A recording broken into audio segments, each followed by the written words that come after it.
Punjabi national TV ਦੇਖ ਰਹੇ ਦਰਸ਼ਕਾਂ ਦਾ ਬਹੁਤ-ਬਹੁਤ ਸਵਾਗਤ ਕਰਦੇ ਹਾਂ ਅੱਜ ਦੇ ਪ੍ਰੋਗਰਾਮ 'ਚ। ਅੱਜ ਦੇ ਵਿਚਾਰ ਚਰਚਾ ਪ੍ਰੋਗਰਾਮ ਜਿਹੜੇ ਮੁੱਦੇ ਵਿਚਾਰਨੇ ਨੇ ਉਹਨਾਂ 'ਚ ਹੈ ਕੇਂਦਰੀ ਮੰਤਰੀ ਦੀ ਚਿੱਠੀ ਦਾ ਕਪਤਾਨ ਨੇ ਕੀ ਦਿੱਤਾ ਜਵਾਬ, ਸੰਯੁਕਤ ਕਿਸਾਨ ਮੋਰਚੇ ਨੇ ਨਵੀਂ ਰਣਨੀਤੀ ਕਿਹੜੀ ਉਲੀਕੀ, ਇਸ ਤੋਂ ਇਲਾਵਾ ਆਮ ਆਦਮੀ ਪਾਰਟੀ ਕਿਹੜੀ ਰਣਨੀਤੀ ਤੇ ਕਰ ਰਹੀ ਹੈ ਵਿਚਾਰਾਂ ਤੇ ਮਮਤਾ ਬੈਨਰਜੀ ਨੇ ਕਿਹੜੀ ਚਿੱਠੀ ਕਿਹਨੂੰ ਤੇ ਕਿਉਂ ਲਿਖੀ। ਇਹਨਾਂ ਤੋਂ ਇਲਾਵਾ ਕੁਝ ਹੋਰ ਮੁੱਦੇ ਵਿਚਾਰਾਂਗੇ ਆਪਣੇ ਮਾਹਿਰ ਮਹਿਮਾਨ ਦੇ ਨਾਲ ਤੇ ਅੱਜ ਸਾਡੇ ਸਟੂਡੀਓ 'ਚ ਮੌਜੂਦ ਨੇ ਅੰਮ੍ਰਿਤਪਾਲ ਸ਼ਰਮਾ ਜੀ। ਬਹੁਤ-ਬਹੁਤ ਸਵਾਗਤ ਤੁਹਾਡਾ। ਸਤਿ ਸ਼੍ਰੀ ਅਕਾਲ ਜੀ, ਸ਼ੁਕਰੀਆ। ਤੇ ਅੰਮ੍ਰਿਤ ਜੀ ਅੱਜ 1 ਅਪ੍ਰੈਲ ਹੈ। ਹਾਂਜੀ, ਅੱਜ 1 ਅਪ੍ਰੈਲ ਹੈ ਜੀ। ਫਾਈਨੈਂਸ਼ੀਅਲ ਈਅਰ ਸ਼ੁਰੂ ਹੋ ਗਿਆ। ਜੀ। ਮੈਂ ਵੈਸੇ ਉਸ ਪਾਸੇ ਨਹੀਂ ਜਾ ਰਹੀ ਸੀ, ਮੈਂ ਸੋਚ ਰਹੀ ਸੀ ਕਿ ਤੁਹਾਨੂੰ ਕਿਸੇ ਨੇ ਅਪ੍ਰੈਲ ਫੂਲ ਬਣਾਇਆ ਕਿ ਨਹੀਂ ਬਣਾਇਆ ਅੱਜ। ਅਪ੍ਰੈਲ ਫੂਲ ਕਿਸੇ ਨੇ ਤਾਂ ਨਹੀਂ ਬਣਾਇਆ, ਸਰਕਾਰਾਂ ਬਣਾਈ ਜਾਂਦੀਆਂ ਅਪ੍ਰੈਲ ਫੂਲ ਸਾਰੇ ਮੁਲਕ ਦਾ। ਅੱਛਾ, ਤੁਸੀਂ ਸਰਕਾਰ ਦੀ ਗੱਲ ਕੀਤੀ ਤੇ ਸੱਚੀ ਮੁੱਚੀ ਸਰਕਾਰ ਨਾ ਜਿਹੜੇ ਨੌਕਰੀ ਪੇਸ਼ਾ ਨੇ ਉਹਨਾਂ ਨੂੰ ਸੱਚੀ ਮੁੱਚੀ ਅਪ੍ਰੈਲ ਫੂਲ ਬਣਾ ਰਹੀ ਹੈ। ਕਦੀ ਕਹਿੰਦੀ ਵੀ ਕਟੌਤੀ ਕਰ ਦਿੱਤੀ, ਕਦੀ ਕਿਤੇ ਨਹੀਂ ਕੀਤੀ। ਇਹ ਸਾਰਾ ਮਾਮਲਾ ਸਮਝਾਇਓ ਜੀ। ਬਿਲਕੁਲ, 1-2 ਦਿਨਾਂ ਤੋਂ ਵੈਸੇ ਤਾਂ ਕਾਫੀ ਦੇਰ ਤੋਂ ਚੱਲ ਰਿਹਾ ਸੀਗਾ ਕਿ 1 ਅਪ੍ਰੈਲ ਤੋਂ ਬਹੁਤ ਸਾਰੇ ਜਿਹੜੇ ਨਿਯਮ ਆ ਉਹ ਬਦਲਨੇ ਨੇ। ਉਹਨਾਂ ਦੇ ਵਿੱਚ ਆਮ ਤੌਰ 'ਤੇ ਜਿਹੜੇ ਕੰਮਕਾਰ ਵਾਲੇ ਲੋਕ ਸੀ ਉਹਨਾਂ ਨੂੰ ਇਸ ਗੱਲ ਤੋਂ ਪ੍ਰੋਬਲਮ ਸੀਗੀ ਜਾਂ ਇਸ ਗੱਲ ਤੋਂ ਖਦਸ਼ਾ ਸੀਗਾ ਕਿ ਕੀ ਹੋਣ ਜਾ ਰਿਹਾ। ਸਭ ਤੋਂ ਵੱਡੀ ਗੱਲ ਸੀਗੀ ਕਿ ਜਿਹੜੀਆਂ ਬੈਂਕਾਂ ਪਿਛਲੇ ਸਾਲ ਮਰਜ ਹੋਈਆਂ, ਇੱਕ ਬੈਂਕ ਦੇ ਵਿੱਚ 2-2 3-3 ਬੈਂਕਾਂ ਦਾ ਮਰਜਰ ਹੋਇਆ ਤੇ ਉਹ 7-8 ਜਿਹੜੀਆਂ ਬੈਂਕਾਂ ਆ ਉਹਨਾਂ ਦੀਆਂ ਜਿਹੜੀਆਂ ਚੈੱਕ ਬੁੱਕ ਸੀਗੀਆਂ, ਉਹਨਾਂ ਦੇ ਜਿਹੜੇ IFSC ਕੋਡ ਸੀਗੇ, ਜਿਹੜੇ ਉਹਨਾਂ ਦੇ RTGS ਕਰਾਉਣ ਲਈ ਜਿਹੜੇ ਕੋਡ ਵਰਤੇ ਜਾਂਦੇ ਸੀ ਉਹਨਾਂ 'ਚ ਬਦਲਾਵ ਹੋਣਾ ਸੀ। ਉਹਨੂੰ ਲੈ ਕੇ ਕਾਫੀ ਦਿਨਾਂ ਤੋਂ ਜਦੋਂ ਅਸੀਂ ਬੈਂਕ ਜਾਂਦੇ ਸੀ ਤੇ ਉੱਥੇ ਇੱਕ ਹਲਚਲ ਜਿਹੀ ਮਚੀ ਰਹਿੰਦੀ ਸੀ। ਬੰਦੇ ਆਪਣੀਆਂ ਨਵੀਆਂ ਚੈੱਕ ਬੁੱਕਸ ਲਈ ਅਪਲਾਈ ਕਰਦੇ ਸੀ ਤੇ ਉਹ ਕਿਤੇ ਆ ਰਹੀਆਂ ਸੀ, ਕਿਤੇ ਨਹੀਂ ਆ ਰਹੀਆਂ ਸੀ। ਕੁਛ ਦਿਨ ਪਹਿਲਾਂ ਤੱਕ ਤਾਂ ਬੈਂਕਸ ਨੂੰ ਵੀ ਨਹੀਂ ਪਤਾ ਸੀ, ਬ੍ਰਾਂਚਿਸ ਨੂੰ, ਕਿ ਜਿਹੜੀਆਂ ਇੱਕ ਸ਼ਹਿਰ ਦੇ ਵਿੱਚ ਇੱਥੇ 2 ਬ੍ਰਾਂਚਾਂ ਸੀਗੀਆਂ ਉਹ ਹੁਣ ਮਰਜ ਹੋ ਗਏ। ਬ੍ਰਾਂਚਾਂ ਤੇ ਇੱਕ ਹੀ ਸ਼ਹਿਰ ਦੇ ਵਿੱਚ 2 ਹੀ ਨੇ, ਪਰ ਉਹਨਾਂ ਦੇ IFSC ਕੋਡ ਕਿਵੇਂ ਬਣਨੇ ਆ ਕਿਵੇਂ ਨਹੀਂ ਬਣਨੇ ਉਹ ਸਿਸਟਮ ਦੇ ਵਿੱਚ ਹਾਲੇ ਅਪਡੇਸ਼ਨਸ ਨਹੀਂ ਆਈਆਂ ਸੀ। ਤੇ ਸਰਕਾਰ ਵੱਲੋਂ ਜਿਹੜਾ ਅਪ੍ਰੈਲ ਫੂਲ ਬਣਾਉਣ ਦੀ ਗੱਲ ਆ ਉਹ ਇੱਦਾਂ ਦਾ ਕੁਝ ਸੀਗਾ ਕਿ ਉਹਨਾਂ ਨੇ ਕਿਹਾ ਸੀਗਾ ਕਿ ਜਿਹੜੀ ਤੁਹਾਡੀ ਤਨਖਾਹ ਆ ਉਹਦੇ ਵਿੱਚ ਸੋਧ ਨਹੀਂ ਹੋਈ ਕੋਈ ਵੀ, ਯਾਨੀ ਕਿ ਤਨਖਾਹ ਨਹੀਂ ਵਧੀ ਪਰ ਤੁਹਾਡੀ ਬੱਚਤ ਵੱਧ ਗਈ। ਜੀ ਇਹ ਕਿੱਦਾਂ ਹੋ ਗਿਆ? ਤਨਖਾਹ ਵਧੀ ਨਹੀਂ ਤੇ ਬੱਚਤ ਕਿੱਦਾਂ ਵਧਾਤੀ ਫਿਰ? ਦੇਖੋ, ਜਦੋਂ ਤੁਹਾਨੂੰ ਲੱਛੇਦਾਰ ਭਾਸ਼ਣ ਸੁਣਾਏ ਜਾਣ, ਜਦੋਂ ਤੁਹਾਨੂੰ ਜੁਮਲੇ ਸੁਣਾਏ ਜਾਣ, ਜਦੋਂ ਤੁਹਾਨੂੰ ਹਿਪਨੋਟਾਈਜ਼ ਕੀਤਾ ਜਾਵੇ, ਧਰਮ ਦੇ ਰੰਗ ਵਿੱਚ ਰੰਗਿਆ ਜਾਵੇ, ਜਾਤੀ ਦੇ ਰੰਗ ਵਿੱਚ ਰੰਗਿਆ ਜਾਵੇ, ਫਿਰ ਉਹ ਤੁਹਾਨੂੰ ਕੋਈ ਵੀ ਇਹੋ ਜਿਹੀ ਗੱਲ ਕਹਿ ਸਕਦੇ ਨੇ ਕਿ ਜਿਹਦੇ ਨਾਲ ਤੁਹਾਡਾ ਗੱਲਾਂ ਨਾਲ ਢਿੱਡ ਭਰ ਕੇ ਤੇ ਤੁਹਾਡੇ ਜਿਹੜਾ ਮਾਨਸਿਕ ਸੰਤੁਸ਼ਟੀ ਉਹ ਕੀਤੀ ਜਾਵੇ ਕਿ ਤੁਸੀਂ ਹੁਣ ਠੀਕ ਹੋ। ਜਾਦੂਗਰ ਕਈ ਵਾਰ ਕਹਿ ਦਿੰਦਾ ਨਾ ਕਿ ਆ ਲੈ ਫੜ ਖਾ ਲਾ ਰੋਟੀ ਤੇ ਤੂੰ ਹੁਣ ਤੈਨੂੰ ਲੱਗਦਾ ਕਿ ਢਿੱਡ ਭਰ ਗਿਆ, ਤੇ ਫਿਰ ਬੰਦੇ ਨੂੰ ਲੱਗਦਾ ਕਿ ਯਾਰ ਸੋਚਣ ਦੇ ਵਿੱਚ ਜਿਹੜੀਆਂ ਚੀਜ਼ਾਂ ਉਹ ਕਿਤੇ ਨਾ ਕਿਤੇ ਸਾਹਮਣੇ ਆਉਂਦੀਆਂ। ਸੋ ਬਿਨਾਂ ਤਨਖਾਹ ਵਧਾਏ ਬੱਚਤ ਵਧਾਉਣ ਦੀ ਗੱਲ ਇਹ ਸੀ ਕਿ ਤੁਹਾਡੀ ਤਨਖਾਹ ਦੇ ਵਿੱਚੋਂ ਹੀ ਕੁਝ ਪੈਸੇ ਕੱਟ ਕੇ ਪਹਿਲਾਂ ਹੀ ਬੱਚਤ 'ਚ ਪਾ ਦਿੱਤੇ ਜਾਂਦੇ ਸੀ। ਜਦੋਂ ਅਸੀਂ ਲੋਨ ਲੈਣ ਲਈ ਜਾਂਦੇ ਹਾਂ ਕਿਸੇ ਬ੍ਰਾਂਚ ਤੋਂ, ਕਿਸੇ ਬੈਂਕ ਤੋਂ, ਤੇ ਉਹ ਤੁਹਾਡੀ ਸੈਲਰੀ ਪੁੱਛਦੇ ਨੇ ਤੇ ਉਹ ਸੈਲਰੀ ਦਾ 10% ਤੋਂ ਜ਼ਿਆਦਾ ਤੁਹਾਡੀ EMI ਨਹੀਂ ਬਣਾਉਂਦੇ ਉਹ। ਮੰਨ ਲਓ ਜੇ ਤੁਸੀਂ 10,000 ਰੁਪਇਆ ਤਨਖਾਹ ਲੈ ਰਹੇ ਆ ਤੇ ਤੁਹਾਡਾ ਉਹ ਲੋਨ ਓਨਾ ਹੀ ਦੇਣਗੇ ਕਿ ਜਿਹੜਾ ਤੁਹਾਡੇ ਮਹੀਨੇ ਦੀ ਕੱਟ ਆਫ ਆ, ਜਿਹੜਾ ਤੁਹਾਡੀ ਇੰਸਟਾਲਮੈਂਟ ਬਣਦੀ ਉਹ 1,000 ਹੀ ਹੋਵੇ। ਇਸ ਗੱਲ ਨੂੰ ਮੰਨ ਕੇ ਚੱਲਦੇ ਨੇ ਕਿ ਤੁਸੀਂ ਆਪਣੀ ਸੈਲਰੀ 'ਚੋਂ 10% ਹੀ ਬਚਾ ਸਕਦੇ ਹੋ, ਬਾਕੀ ਤੁਹਾਨੂੰ ਆਪਣੀ ਜੀਵਨ ਚਰਿਆ ਦੇ ਉੱਤੇ ਖਰਚਣੇ ਪੈਣੇ। ਪਰ ਸਰਕਾਰ ਨੇ ਉਹ ਜਿਹੜੇ ਆ ਉਹ 50% ਤੱਕ ਲੈ ਗਏ ਸੀ ਕਿ ਤੁਸੀਂ ਆਪਣੇ PPF ਦੇ ਵਿੱਚ, ਗ੍ਰੈਚੁਇਟੀ ਦੇ ਵਿੱਚ ਜਾਂ ਜਿਹੜੀ ਤੁਹਾਡੀ ਰੈਗੂਲਰ ਸੇਵਿੰਗ ਕਰਦੇ ਆ ਉਹਦੇ ਵਿੱਚ ਤੁਸੀਂ ਪੈਸੇ ਵੱਧ ਜਮ੍ਹਾਂ ਕਰਾਓਗੇ ਤੇ ਤੁਹਾਨੂੰ ਪੈਸੇ ਉਹ ਘੱਟ ਮਿਲਣਗੇ ਤੇ ਵੱਧ ਗਈ ਨਾ ਬਚਤ, ਤੇ ਬਚਤ ਵੱਧ ਗਈ। ਤੇ ਦੂਜੇ ਪਾਸੇ ਜਿਹੜੀ ਨਾਲ ਦੀ ਨਾਲ ਉਹ ਹੋਰ ਅਗਲਾ ਅਪ੍ਰੈਲ ਫੂਲ ਬਣਾ ਰਿਹਾ, ਉਹ ਇਦਾਂ ਕਰ ਰਹੇ ਆ ਕਿ ਨਾਲ ਹੀ ਉਹਨਾਂ ਨੇ ਅਗਲੇ ਦਿਨ ਹੀ ਇਹ ਗੱਲ ਅਨਾਉਂਸ ਕਰ ਦਿੱਤੀ ਕਿ ਜਿਹੜੀਆਂ ਛੋਟੀਆਂ ਬਚਤਾਂ ਆ ਉਹਦੇ ਦੇ ਵਿੱਚ ਜਿਹੜੇ ਰੇਟ ਆਫ ਇੰਟਰਸਟ ਆ ਉਹ ਘਟਾ ਦਿੱਤੇ ਜਾਣਗੇ। ਸੋ ਪਹਿਲੇ ਦਿਨ ਇਹ ਕਹਿਣਾ ਕਿ ਤੁਸੀਂ ਬੱਚਤ ਵੱਧ ਕਰੋ ਤੇ ਤੁਹਾਡਾ ਜਿਹੜਾ ਭਵਿੱਖ ਆ ਉਹ ਸੁਰੱਖਿਅਤ ਰਹੇਗਾ, ਤੇ ਦੂਸਰੇ ਦਿਨ ਇਹ ਕਹਿ ਦੇਣਾ ਕਿ ਜਿਹੜੀਆਂ ਬੱਚਤ ਸਕੀਮਾਂ ਨੇ ਉਹਦੇ ਚੋਂ ਰੇਟ ਆਫ ਇੰਟਰਸਟ ਜਿਹੜਾ ਹੈ 1% ਤੱਕ ਘਟਾ ਦਿੱਤਾ, ਕਿਤੇ 1.1% ਘਟਾ ਦਿੱਤਾ, ਕਿਤੇ 0.5% ਹੈ, ਕਿਤੇ 0.4% ਹੈ, ਕਿਤੇ 8% ਹੈ, ਜਿਵੇਂ ਜਿਵੇਂ ਅਲੱਗ-ਅਲੱਗ ਸਕੀਮਾਂ ਸੀਗੀਆਂ। ਕੋਈ PPF ਦੀਆਂ ਆ, ਕੋਈ ਮੰਥਲੀ ਸਕੀਮਸ, ਇਨਕਮ ਸਕੀਮਸ ਆ, ਕੋਈ ਈਅਰਲੀ ਸਕੀਮਸ ਆ, ਕੋਈ ਬੰਦਾ 1 ਸਾਲ ਲਈ ਜਮ੍ਹਾਂ ਕਰਾਉਂਦਾ, ਕੋਈ 2 ਸਾਲ ਲਈ ਜਮ੍ਹਾਂ ਕਰਾਉਂਦਾ, ਕੋਈ ਉਹ ਸੁਕੰਨਿਆ ਨਿਧੀ ਯੋਜਨਾ ਛੋਟੀਆਂ ਬੱਚੀਆਂ ਲਈ ਸੀਗੀ, ਕੋਈ ਪੈਨਸ਼ਨ ਸਕੀਮ ਹੈ। ਜਿੱਥੇ ਵੀ ਤੁਸੀਂ ਕਿਤੇ ਸੇਵਿੰਗਸ ਲਈ ਪੈਸੇ ਜਮ੍ਹਾਂ ਕਰਾਉਂਦੇ ਸੀ ਉਹਨਾਂ ਸਾਰਿਆਂ ਦੇ ਜਿਹੜੇ ਰੇਟ ਆਫ ਇੰਟਰਸਟ ਆ ਉਹਨਾਂ ਨੂੰ ਘਟਾਉਣ ਦੀ ਜਿਹੜੀ ਆ ਗੱਲ ਉਹ ਕੀਤੀ ਗਈ ਸੀ। ਤੋ ਇਹ ਕੁੱਲ ਮਿਲਾ ਕੇ ਅਪ੍ਰੈਲ ਫੂਲ ਵਾਲੀ ਹੀ ਗੱਲ ਹੈ। ਤੁਸੀਂ ਇੱਕ ਪਾਸੇ ਤਾਂ ਕਹਿੰਦੇ ਆ ਕਿ ਤੁਹਾਡੀ ਜਿਹੜੀ ਤਨਖਾਹ ਆ ਉਹਦੇ ਵਿੱਚ ਕੋਈ ਛੇੜਛਾੜ ਨਹੀਂ ਕੀਤੀ, ਤੁਹਾਡੀ ਬਚਤ ਵੱਧ ਗਈ। ਚਲੋ ਇਹਨੂੰ ਤੁਸੀਂ ਕਿਤੇ ਨਾ ਕਿਤੇ ਹਾਰਡ ਮਨ ਦੇ ਨਾਲ ਕਿਸੇ ਵੇਲੇ ਸਵੀਕਾਰ ਕਰ ਲੈਂਦੇ ਆ ਜੀ ਕਿ ਚਲੋ ਜੇ ਕਿਸੇ ਤਰੀਕੇ ਦੇ ਨਾਲ ਮੇਰਾ 2-4 5,000 10,000 ਵੱਧ ਕੱਟਿਆ ਜਾਊਗਾ ਤੇ ਮੈਨੂੰ ਫਿਊਚਰ ਦੇ ਵਿੱਚ ਮਿਲ ਜਾਊਗਾ ਜਾਂ ਉਹਦੇ ਤੇ ਕੁਝ ਵਿਆਜ ਮਿਲ ਜਾਏਗਾ ਸੋ ਦੈਟ ਮੈਨੂੰ ਕਿਤੇ ਉਹ ਪੈਸੇ ਜਿਹੜੇ ਆ ਕਿਤੇ ਫਿਊਚਰ ਦੇ ਵਿੱਚ ਜਦੋਂ ਵੀ ਮੈਂ ਰਿਟਾਇਰਮੈਂਟ ਹੁੰਨੇ ਆ ਜਾਂ ਜਦੋਂ ਅਸੀਂ ਬਾਅਦ ਵਿੱਚ ਕਿਤੇ ਕਢਵਾ ਲੈਂਦੇ ਆ ਉਹਨੂੰ ਪੀਪੀਐਫ ਦੇ ਵਿੱਚੋਂ ਪੈਸੇ ਕਿਤੇ ਘਰ ਬਣਾਉਣਾ ਹੋਵੇ ਜਾਂ ਕਿਸੇ ਬੱਚੇ ਦੀ ਪੜ੍ਹਾਈ ਹੋਵੇ ਜਾਂ ਕੋਈ ਸਾਨੂੰ ਵੱਡਾ ਖਰਚਾ ਜ਼ਿੰਦਗੀ ਦੇ ਵਿੱਚ ਪੈ ਜਾਏ ਤੇ ਅਸੀਂ ਉਹ ਪੈਸੇ ਜਿਹੜੇ ਕਢਾ ਕੇ ਵਰਤ ਲੈਂਦੇ ਆ ਤੇ ਤੁਸੀਂ ਆਪਣੇ ਆਪ ਨੂੰ ਇਸ ਗੱਲ ਨਾਲ ਹਾਲੇ ਰਾਜੀ ਕੀਤਾ ਤੇ ਅਗਲੇ ਦਿਨ ਤੁਹਾਨੂੰ ਫੇਰ ਇਹ ਖਬਰ ਮਿਲ ਜਾਏ ਕਿ ਨਹੀਂ ਜਿਹੜੇ ਤੁਹਾਡੇ ਉਹ ਪੈਸੇ ਜਿਹੜੀ ਤੁਸੀਂ ਕੱਲ ਸਕੀਮ ਲਾਈ ਆ ਵੀ ਤੁਹਾਡੇ ਪੈਸੇ ਵੱਧ ਜਮ੍ਹਾਂ ਹੋਣੇ ਆ ਉਹਦੇ ਤੇ ਜਿਹੜਾ ਵਿਆਜ ਆ ਉਹ 1% ਘਟ ਗਿਆ ਤਾਂ ਇਹ ਮੂਰਖ ਬਣਾਉਣ ਵਾਲੀ ਹੀ ਗੱਲ ਹੈ ਇਹ ਜਿਹੜਾ ਇਹਨਾਂ ਦਾ ਫਾਈਨਾਂਸ ਮਿਨਿਸਟਰੀ ਆ ਜਦੋਂ ਅਸੀਂ ਇਹਨੂੰ ਥੋੜਾ ਜਿਹਾ ਬ੍ਰੌਡਰ ਐਸਪੈਕਟ ਦੇਖਦੇ ਆ ਪਰਮਿੰਦਰ ਜੀ ਜਦੋਂ ਬੀਜੇਪੀ ਨੇ ਸਰਕਾਰ ਬਣਾਈ ਸੀ ਤੇ ਇਹ ਗੱਲ ਸਾਹਮਣੇ ਆਈ ਸੀ ਕਿ ਇਹਨਾਂ ਨੂੰ ਕੁਝ ਮਿਨਿਸਟਰੀਜ਼ ਜਿਹੜੀਆਂ ਆ ਉਹਦੇ ਵਿੱਚ ਇਹਨਾਂ ਕੋਲ ਮਾਹਰ ਬੰਦਿਆਂ ਦੀ ਕਮੀ ਆ ਜੀ ਜਿਨ੍ਹਾਂ ਦੇ ਵਿੱਚੋਂ ਸਭ ਤੋਂ ਮੋਹਰੇ ਜਿਹੜਾ ਨਾਮ ਆਉਂਦਾ ਸੀ ਉਹ ਮਿਨਿਸਟਰੀ ਆਫ ਫਾਈਨਾਂਸ ਦਾ ਹੀ ਆਉਂਦਾ ਸੀ ਜੀ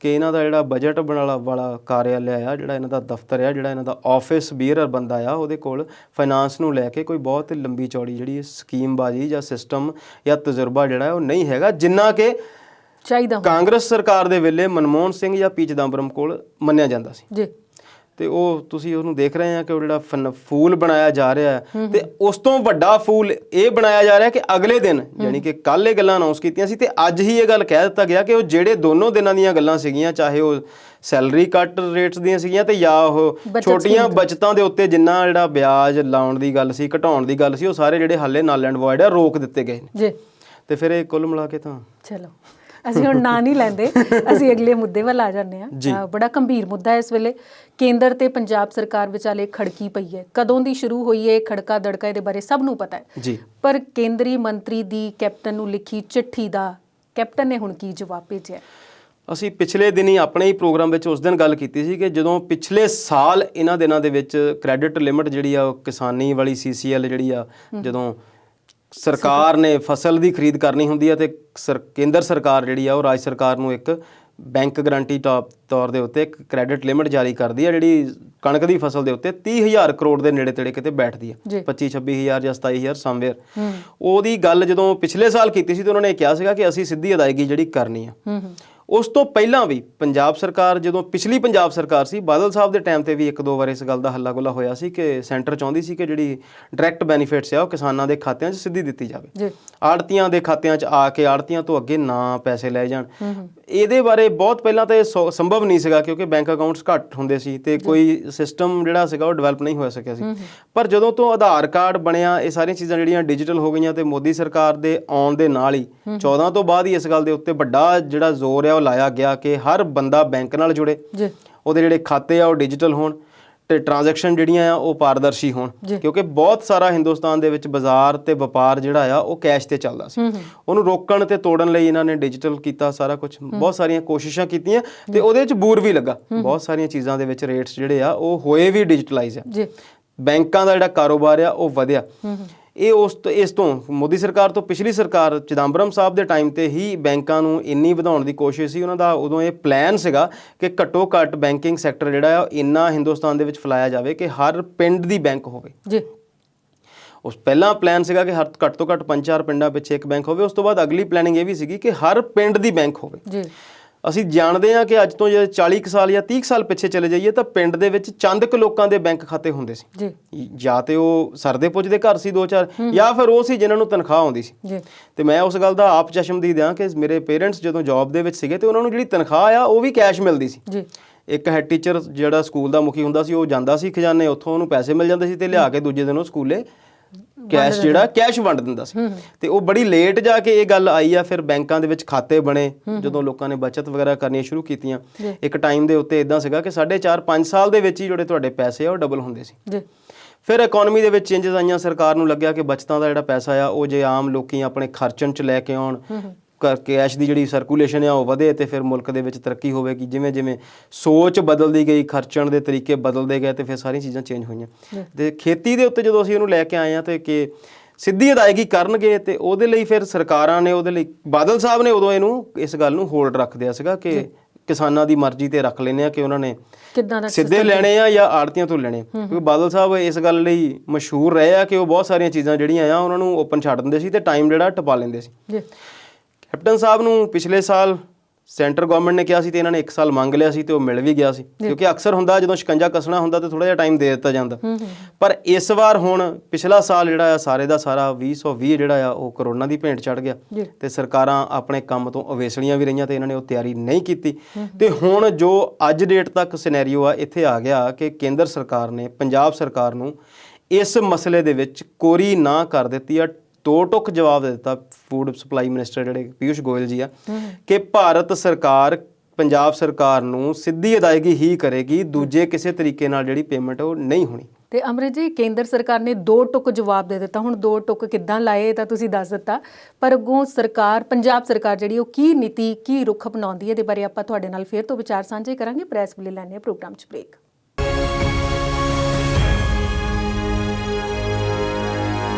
ਬ੍ਰੇਕ ਤੋਂ ਬਾਅਦ ਵਿਚਾਰ ਚਰਚਾ ਪ੍ਰੋਗਰਾਮ 'ਚ ਫਿਰ ਤੋਂ ਸਵਾਗਤ ਕਰਦੇ ਹਾਂ।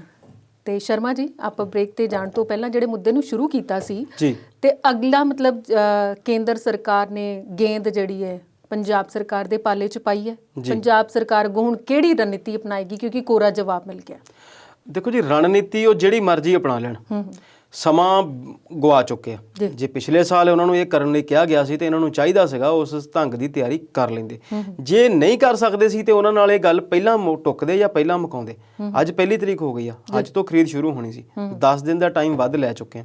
10 ਤਰੀਕ ਤੋਂ ਹੁਣ ਖਰੀਦ ਸ਼ੁਰੂ ਕਰਨ ਦੀ ਗੱਲ ਕੀਤੀ ਹੋਈ ਹੈ। ਨਾਲ ਦੀ ਸਟੇਟ ਹਰਿਆਣਾ, ਉੱਥੇ ਕੇਂਦਰ ਸਰਕਾਰ ਵਾਲੀ ਹੀ ਪਾਰਟੀ ਦੀ ਸਰਕਾਰ ਹੈ, ਇਸ ਕਰਕੇ ਉਹਨਾਂ ਨੇ ਉਹ ਜਿਹੜਾ ਹੁਕਮ ਆ ਉਹ ਵਜਾ ਦਿੱਤਾ। ਉਹਨਾਂ ਨੇ ਉਹ ਕਹਿ ਦਿੱਤਾ ਕਿ ਅਸੀਂ ਜਿਹੜੀ ਆ ਸਿੱਧੀ ਖਰੀਦ ਕਰਾਂਗੇ, ਸਿੱਧੀ ਅਦਾਇਗੀ ਜਿਹੜੀ ਆ ਕਿਸਾਨਾਂ ਦੇ ਖਾਤਿਆਂ 'ਚ ਕਰਾਂਗੇ। ਕੀ ਉਹਦੀ ਉਹ ਤਿਆਰੀ ਕਰ ਚੁੱਕੇ ਆ ਨਹੀਂ ਕਰ ਚੁੱਕੇ ਉਹ ਵੱਖਰੀ ਗੱਲ ਆ, ਪਰ ਹੁਕਮ ਉਹਨਾਂ ਨੇ ਵਜਾ ਦਿੱਤਾ ਤੇ ਉਹਨਾਂ ਨੇ ਖਰੀਦ ਵੀ 1 ਤਰੀਕ ਤੋਂ ਸ਼ੁਰੂ ਕਰਤੀ। ਜਦੋਂ ਇਹਨਾਂ ਚੀਜ਼ਾਂ ਦੀ ਅਸੀਂ ਗਰਾਊਂਡ ਰਿਐਲਿਟੀ ਦੀ ਗੱਲ ਕਰਦੇ ਹਾਂ ਪਰਮਿੰਦਰ ਜੀ, ਤੇ ਲੱਖਾਂ ਦੀ ਗਿਣਤੀ 'ਚ ਕਿਸਾਨ ਨੇ, ਉਹਨਾਂ ਦੇ ਖਾਤੇ ਬੈਂਕਾਂ 'ਚ ਹੈਗੇ ਨੇ, ਇਸ ਗੱਲ ਨਾਲ ਕੋਈ ਦੋ ਨਹੀਂ ਹੈਗਾ। ਫਸਲ ਮੰਡੀ 'ਚ ਆਊਗੀ, ਚੁੱਕਣੀ ਫਿਰ ਆੜਤੀਆਂ ਨਹੀਂ ਆ, ਤੁਲਾਈ ਜਿਹੜੀ ਆ ਉਹ ਫਿਰ ਆੜਤੀਆਂ ਨੇ ਕਰਨੀ ਆ। ਆੜਤੀਆਂ ਨੂੰ ਕਮਿਸ਼ਨ ਕੌਣ ਦੇਵੇਗਾ?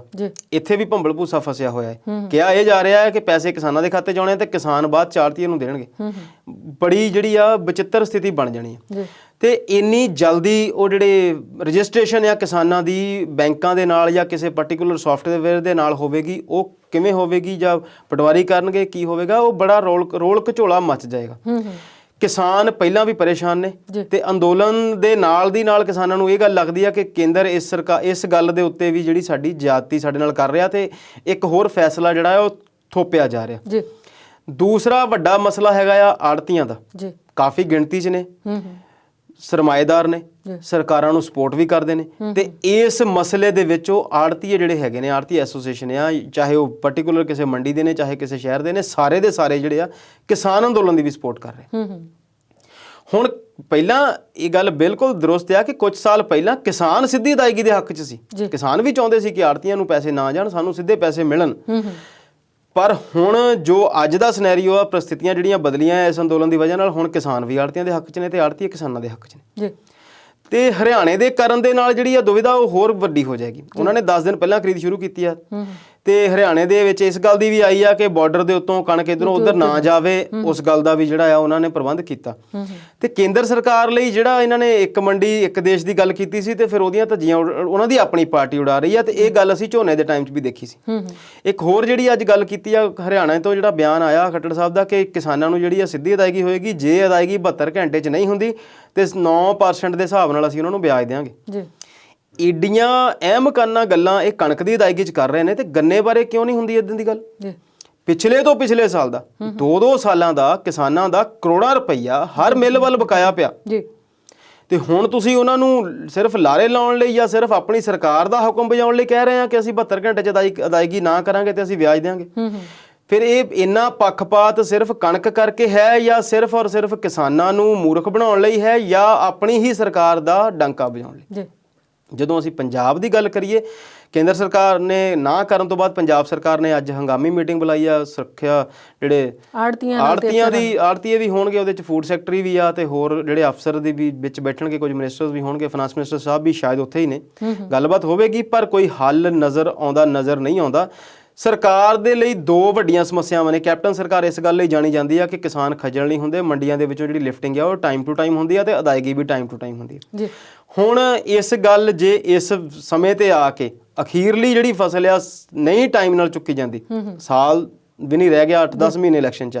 ਇਸ ਤੋਂ ਮੋਰੇ ਜੇ ਇਹ ਖੱਜਲ ਫਸਲ ਹੁੰਦੀ ਆ ਤੇ ਝੋਨੇ ਦਾ ਵੀ ਖੱਜਲ ਹੋਣਾ ਲਾਜ਼ਮੀ ਆ।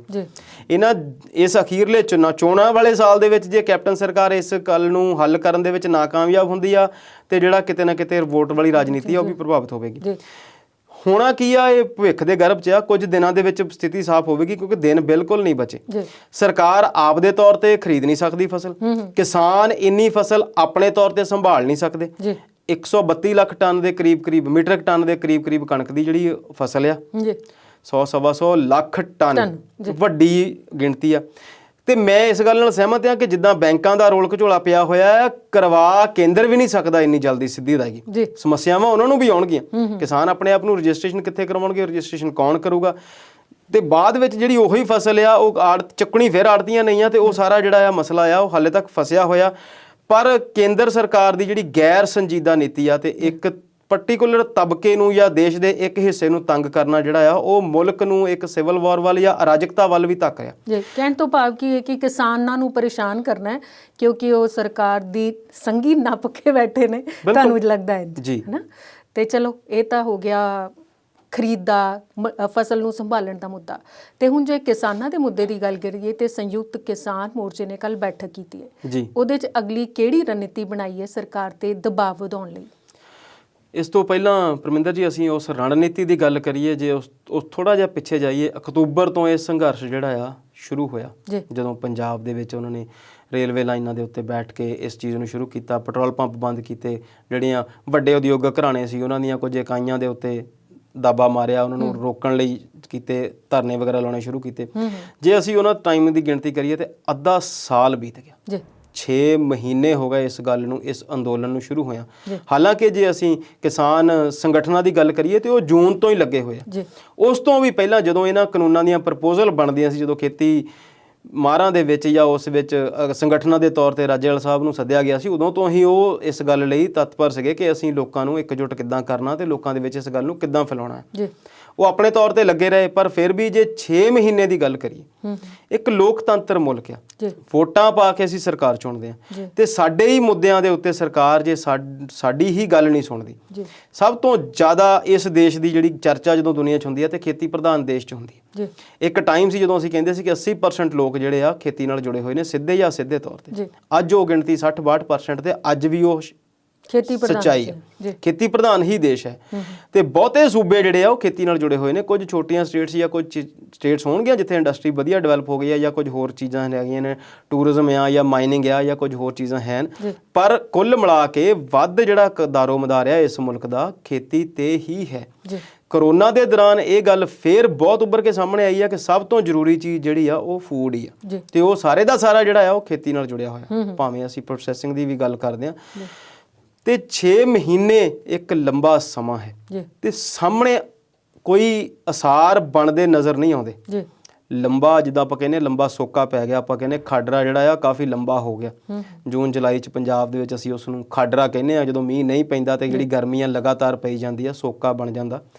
ਹੁਣ ਇਹ ਜਿਹੜੀ ਸਾਡੀ ਕਿਸਾਨਾਂ ਦੀ ਜਿਹੜੀ ਕਿਸਾਨ ਅੰਦੋਲਨ ਦੀ ਆ, ਪੰਜਾਬ ਦੇ ਕਿਸਾਨਾਂ ਦੀ ਜਾਂ ਸਾਰੇ ਭਾਰਤ ਦੇ ਕਿਸਾਨਾਂ ਦੀ ਜਿਹੜੀ ਮੰਗ ਆ, ਜਿਹੜੀ ਡਿਮਾਂਡ ਆ, ਜਿਹੜੀ ਚੀਜ਼ ਨੂੰ ਉਹ ਲੈ ਕੇ ਜੱਦੋਜਹਿਦ ਕਰ ਰਹੇ ਨੇ, ਉਸ ਡਿਮਾਂਡ ਲਈ ਉਹਨਾਂ ਨੂੰ ਬੈਠਿਆਂ ਹੋਇਆਂ ਹੀ 6 ਮਹੀਨੇ ਤੋਂ ਜ਼ਿਆਦਾ ਟਾਈਮ ਹੋ ਗਿਆ।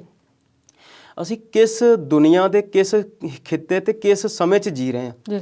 ਸਾਰੇ ਲੋਕ ਸਮਝਦਾਰ ਨੇ, ਪੜ੍ਹੇ ਲਿਖੇ ਨੇ, ਟੇਬਲ ਤੇ ਬੈਠ ਕੇ ਗੱਲ ਕਰਦੇ ਆ ਕਿ ਆਹ ਗੱਲ ਡਿਸਕਸ ਹੋਈ ਆ, ਇਹ ਗਲਤ ਆ ਤੇ ਇਹ ਠੀਕ ਆ, ਤੇ ਇਹਨੂੰ ਫੈਸਲਾ ਕਰ ਲਿਆ ਜਾਵੇ। 6 ਮਹੀਨੇ ਹੋ ਗਏ ਤੇ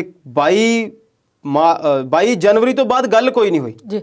ਫਰਵਰੀ, ਮਾਰਚ ਤੇ ਅਪ੍ਰੈਲ ਸ਼ੁਰੂ ਹੋ ਗਿਆ, 2-2.5 ਮਹੀਨੇ ਦਾ ਸਮਾਂ ਤਾਂ ਹੋ ਗਿਆ ਜਦੋਂ ਬਿਲਕੁਲ ਡੈਡਲੌਕ ਬਣਿਆ ਹੋਇਆ। ਤੇ ਹੁਣ ਉਹਨਾਂ ਨੇ ਜਿਹੜੀ ਅਗਲੀ ਰਣਨੀਤੀ ਐਲਾਨ ਕੀਤੀ ਆ, ਬਹੁਤ ਹੌਸਲਾ, ਬਹੁਤ ਸਿਰੜ ਤੇ ਬਹੁਤ ਸਬਰ ਨਾਲ ਉਹ ਲੋਕ ਬੈਠੇ ਹੋਏ। 2 ਛੋਟੀਆਂ ਘਟਨਾਵਾਂ ਨੂੰ ਛੱਡ ਦਈਏ, ਇੱਕ ਪਿੱਛੇ ਜਿਹੀ ਜਿਹੜੀ ਬੀਜੇਪੀ ਦੇ ਐਮਐਲਏ ਨਾਲ ਕੁੱਟਮਾਰ ਹੋਈ ਆ ਤੇ ਇੱਕ ਅਸ਼ਵਨੀ ਸ਼ਰਮਾ ਪ੍ਰਧਾਨ ਦੀ ਗੱਡੀ ਤੇ ਪੱਥਰਬਾਜ਼ੀ ਹੋਈ ਸੀ, ਉਹਨਾਂ ਨੂੰ ਛੱਡ ਦਈਏ ਤੇ 6 ਮਹੀਨੇ ਦੇ ਵਿੱਚ ਜੇ ਕੋਈ ਵੀ ਹਿੰਸਕ ਘਟਨਾ ਨਹੀਂ ਹੁੰਦੀ ਤੇ ਪੰਜਾਬੀ ਕਿਰਦਾਰ ਇਸ ਗੱਲ ਲਈ ਬਹੁਤ ਵੱਡੀ ਵਧਾਈ ਦਾ ਪਾਤਰ। ਕਿਸਾਨਾਂ ਦੇ ਵਿੱਚ ਜਿੰਨਾ ਸਬਰ ਕਿਸਾਨਾਂ ਨੇ ਦਿਖਾਇਆ ਆ ਉਹ ਕਮਾਲ ਆ। ਕਿਸਾਨ ਅੰਦੋਲਨ ਦੀ ਜੇ ਅਗਲੀ ਰਣਨੀਤੀ ਦੀ ਗੱਲ ਕਰਦੇ ਹਾਂ ਤੇ 5 ਅਪ੍ਰੈਲ ਨੂੰ ਉਹਨਾਂ ਨੇ FCI ਦਿਵਸ, FCI ਬਚਾਓ ਦਿਨ ਮਨਾਉਣ ਦੀ ਗੱਲ ਕੀਤੀ ਆ, ਕਿਉਂਕਿ ਸਿੱਧੀ ਅਦਾਇਗੀ ਜਿਹੜੀ ਆ ਉਹਦੇ ਨਾਲ ਤੇ ਜਿਹੜੀ ਕਣਕ ਦੇ ਝੋਨੇ ਦੀ ਖਰੀਦ ਲਈ FCI ਨੇ ਨਵੀਆਂ ਗਾਈਡਲਾਈਨਸ ਜਾਰੀ ਕੀਤੀਆਂ। ਉਹਦੇ ਨਾਲ ਇੱਦਾਂ ਲੱਗਦਾ ਕਿ FCI ਜਿਹੜੀ ਆ ਆਪਣੇ ਕੰਮ ਤੋਂ ਭੱਜ ਰਹੀ ਆ ਤੇ ਅਦਾਇਗੀ ਜਿਹੜੀ ਆ ਅੱਗੇ ਤੋਂ ਜਿਹੜੀ ਫਸਲ ਖਰੀਦ ਆ ਉਹ ਕਾਰਪੋਰੇਟ ਵੱਲ ਨੂੰ ਜਾਵੇਗੀ। ਇਸ ਕਰਕੇ ਇਸ ਦਿਨ ਨੂੰ ਮਨਾਉਣ ਦੀ ਗੱਲ ਕੀਤੀ ਆ। 10 ਤਰੀਕ ਨੂੰ KMP ਕੁੰਡਲੀ ਮਾਨੇਸਰ ਪਲਵਲ ਜਿਸ ਹਾਈਵੇ ਦੇ ਉੱਤੇ ਕਿਸਾਨ ਅੰਦੋਲਨ ਕਰਦੇ ਨੇ, ਬੈਠੇ ਨੇ ਟਿੱਕਰੀ, ਸ਼ੰਭੂ ਤੇ ਗਾਜ਼ੀਆਬਾਦ ਉਸੇ ਲਾਈਨ ਦੇ ਵਿੱਚ ਨੇ, ਤੇ ਉਹ ਜਿਹੜਾ 24 ਘੰਟੇ ਲਈ ਉਸ ਰਸਤੇ ਨੂੰ, ਉਸ ਹਾਈਵੇ ਨੂੰ ਜਿਹੜਾ ਜਾਮ ਕਰਨ ਦੀ ਗੱਲ ਆ। 13 ਤਰੀਕ ਨੂੰ ਵਿਸਾਖੀ ਉੱਥੇ ਮਨਾਈ ਜਾਵੇਗੀ। 14 ਤਰੀਕ ਨੂੰ ਸੰਵਿਧਾਨ ਦੇ ਨਿਰਮਾਤਾ ਡਾਕਟਰ ਭੀਮ ਰਾਓ ਅੰਬੇਦਕਰ ਦਾ ਜਿਹੜਾ ਜਨਮ ਦਿਨ ਆ ਉਹਨੂੰ ਸੰਵਿਧਾਨ ਬਚਾਓ ਦਿਵਸ ਦੇ ਤੌਰ ਤੇ ਮਨਾਉਣ ਦੀ ਗੱਲ ਆ। ਤੇ ਇਸ ਦੇ ਨਾਲ ਹੀ ਜਿਹੜਾ ਜੀ ਹੈਗਾ ਆ 1 ਮਈ ਨੂੰ ਮਜ਼ਦੂਰ ਦਿਵਸ ਆ, ਲੇਬਰ ਡੇ ਅਸੀਂ ਉਹਨੂੰ ਕਹਿੰਦੇ ਆ, ਕਿਸਾਨ ਮਜ਼ਦੂਰ ਏਕਤਾ ਦਿਵਸ ਮਨਾਇਆ ਜਾਊਗਾ। ਤੇ ਨਾਲ ਦੀ ਨਾਲ ਉਹਨਾਂ ਨੇ ਇੱਕ ਵੱਡਾ ਐਲਾਨ ਕੀਤਾ ਆ ਕਿ ਪਹਿਲੇ 15 ਦਿਨਾਂ 'ਚ, ਮਈ ਦੇ ਪਹਿਲੇ 15 ਦਿਨਾਂ ਵਿੱਚ ਕਿਸੇ ਵੀ ਦਿਨ ਉਹ ਦੁਬਾਰਾ ਮੀਟਿੰਗ ਕਰਕੇ ਐਲਾਨ ਕਰਨਗੇ ਤੇ ਪੈਦਲ ਮਾਰਚ ਜਿਹੜਾ ਆ ਸੰਸਦ ਵੱਲ ਨੂੰ ਕੀਤਾ ਜਾਊਗਾ। ਉਹ 24 ਘੰਟੇ ਦੇ ਬੰਦ ਲਈ ਉਹਨਾਂ ਨੇ ਕਿਹਾ ਕਿ ਸਰਕਾਰ ਨਾਲ ਸਾਡਾ ਜਿਹੜਾ ਡਾਇਲੋਗ ਆ ਬਹੁਤ ਦਿਨਾਂ ਤੋਂ ਟੁੱਟਿਆ ਹੋਇਆ ਹੈ। ਉਹ ਸਰਕਾਰ ਜਿਹੜੀ ਆ ਸਾਡੀਆਂ ਮੰਗਾਂ ਨੂੰ ਲੈ ਕੇ ਅਵੇਸਲੀ ਆ, ਸੌਂ ਗਈ ਆ, ਤੇ ਸਰਕਾਰ ਦਾ ਧਿਆਨ ਜਿਹੜਾ ਆ ਇਸ ਖਿੱਤੇ ਤੇ ਇਸ ਲੋਕਾਂ ਦੇ ਉੱਤੇ ਹੋਰ ਸੱਟਾਂ ਮਾਰਨ ਵੱਲ ਹੋ ਗਿਆ। ਤੇ ਸਰਕਾਰ ਜਿਹੜੀ ਆ 5 ਸਟੇਟਾਂ ਦੀਆਂ ਇਲੈਕਸ਼ਨਾਂ ਵਿੱਚ ਵੀ ਬਿਜ਼ੀ ਆ, ਤੇ ਇਸ ਕਰਕੇ ਉਹਨੂੰ ਜਗਾਉਣ ਲਈ ਜਿਹੜਾ ਅਗਲੀ ਰਣਨੀਤੀ ਬਣਾਈ ਆ। ਪਰ ਬਹੁਤ ਸਬਰ ਤੇ ਬਹੁਤ ਸਿਦਕ ਦੀ ਗੱਲ ਆ। ਸਰਕਾਰ ਨੂੰ ਇਹ ਜਿਹੜੀ ਗੱਲ ਆ ਸੁਣਨੀ ਚਾਹੀਦੀ ਆ ਤੇ ਜਿੰਨੀ ਛੇਤੀ ਹੋਵੇ ਇਹਨੂੰ ਹੱਲ ਕਰਨਾ ਚਾਹੀਦਾ ਜੀ। ਤੇ ਸ਼ਰਮਾ ਜੀ ਅਗਲੇ ਮੁੱਦੇ ਵੱਲ ਆਉਂਦੇ ਆ, ਪਰ ਇਸ ਵੇਲੇ ਲੈਂਦੇ ਆ ਬ੍ਰੇਕ।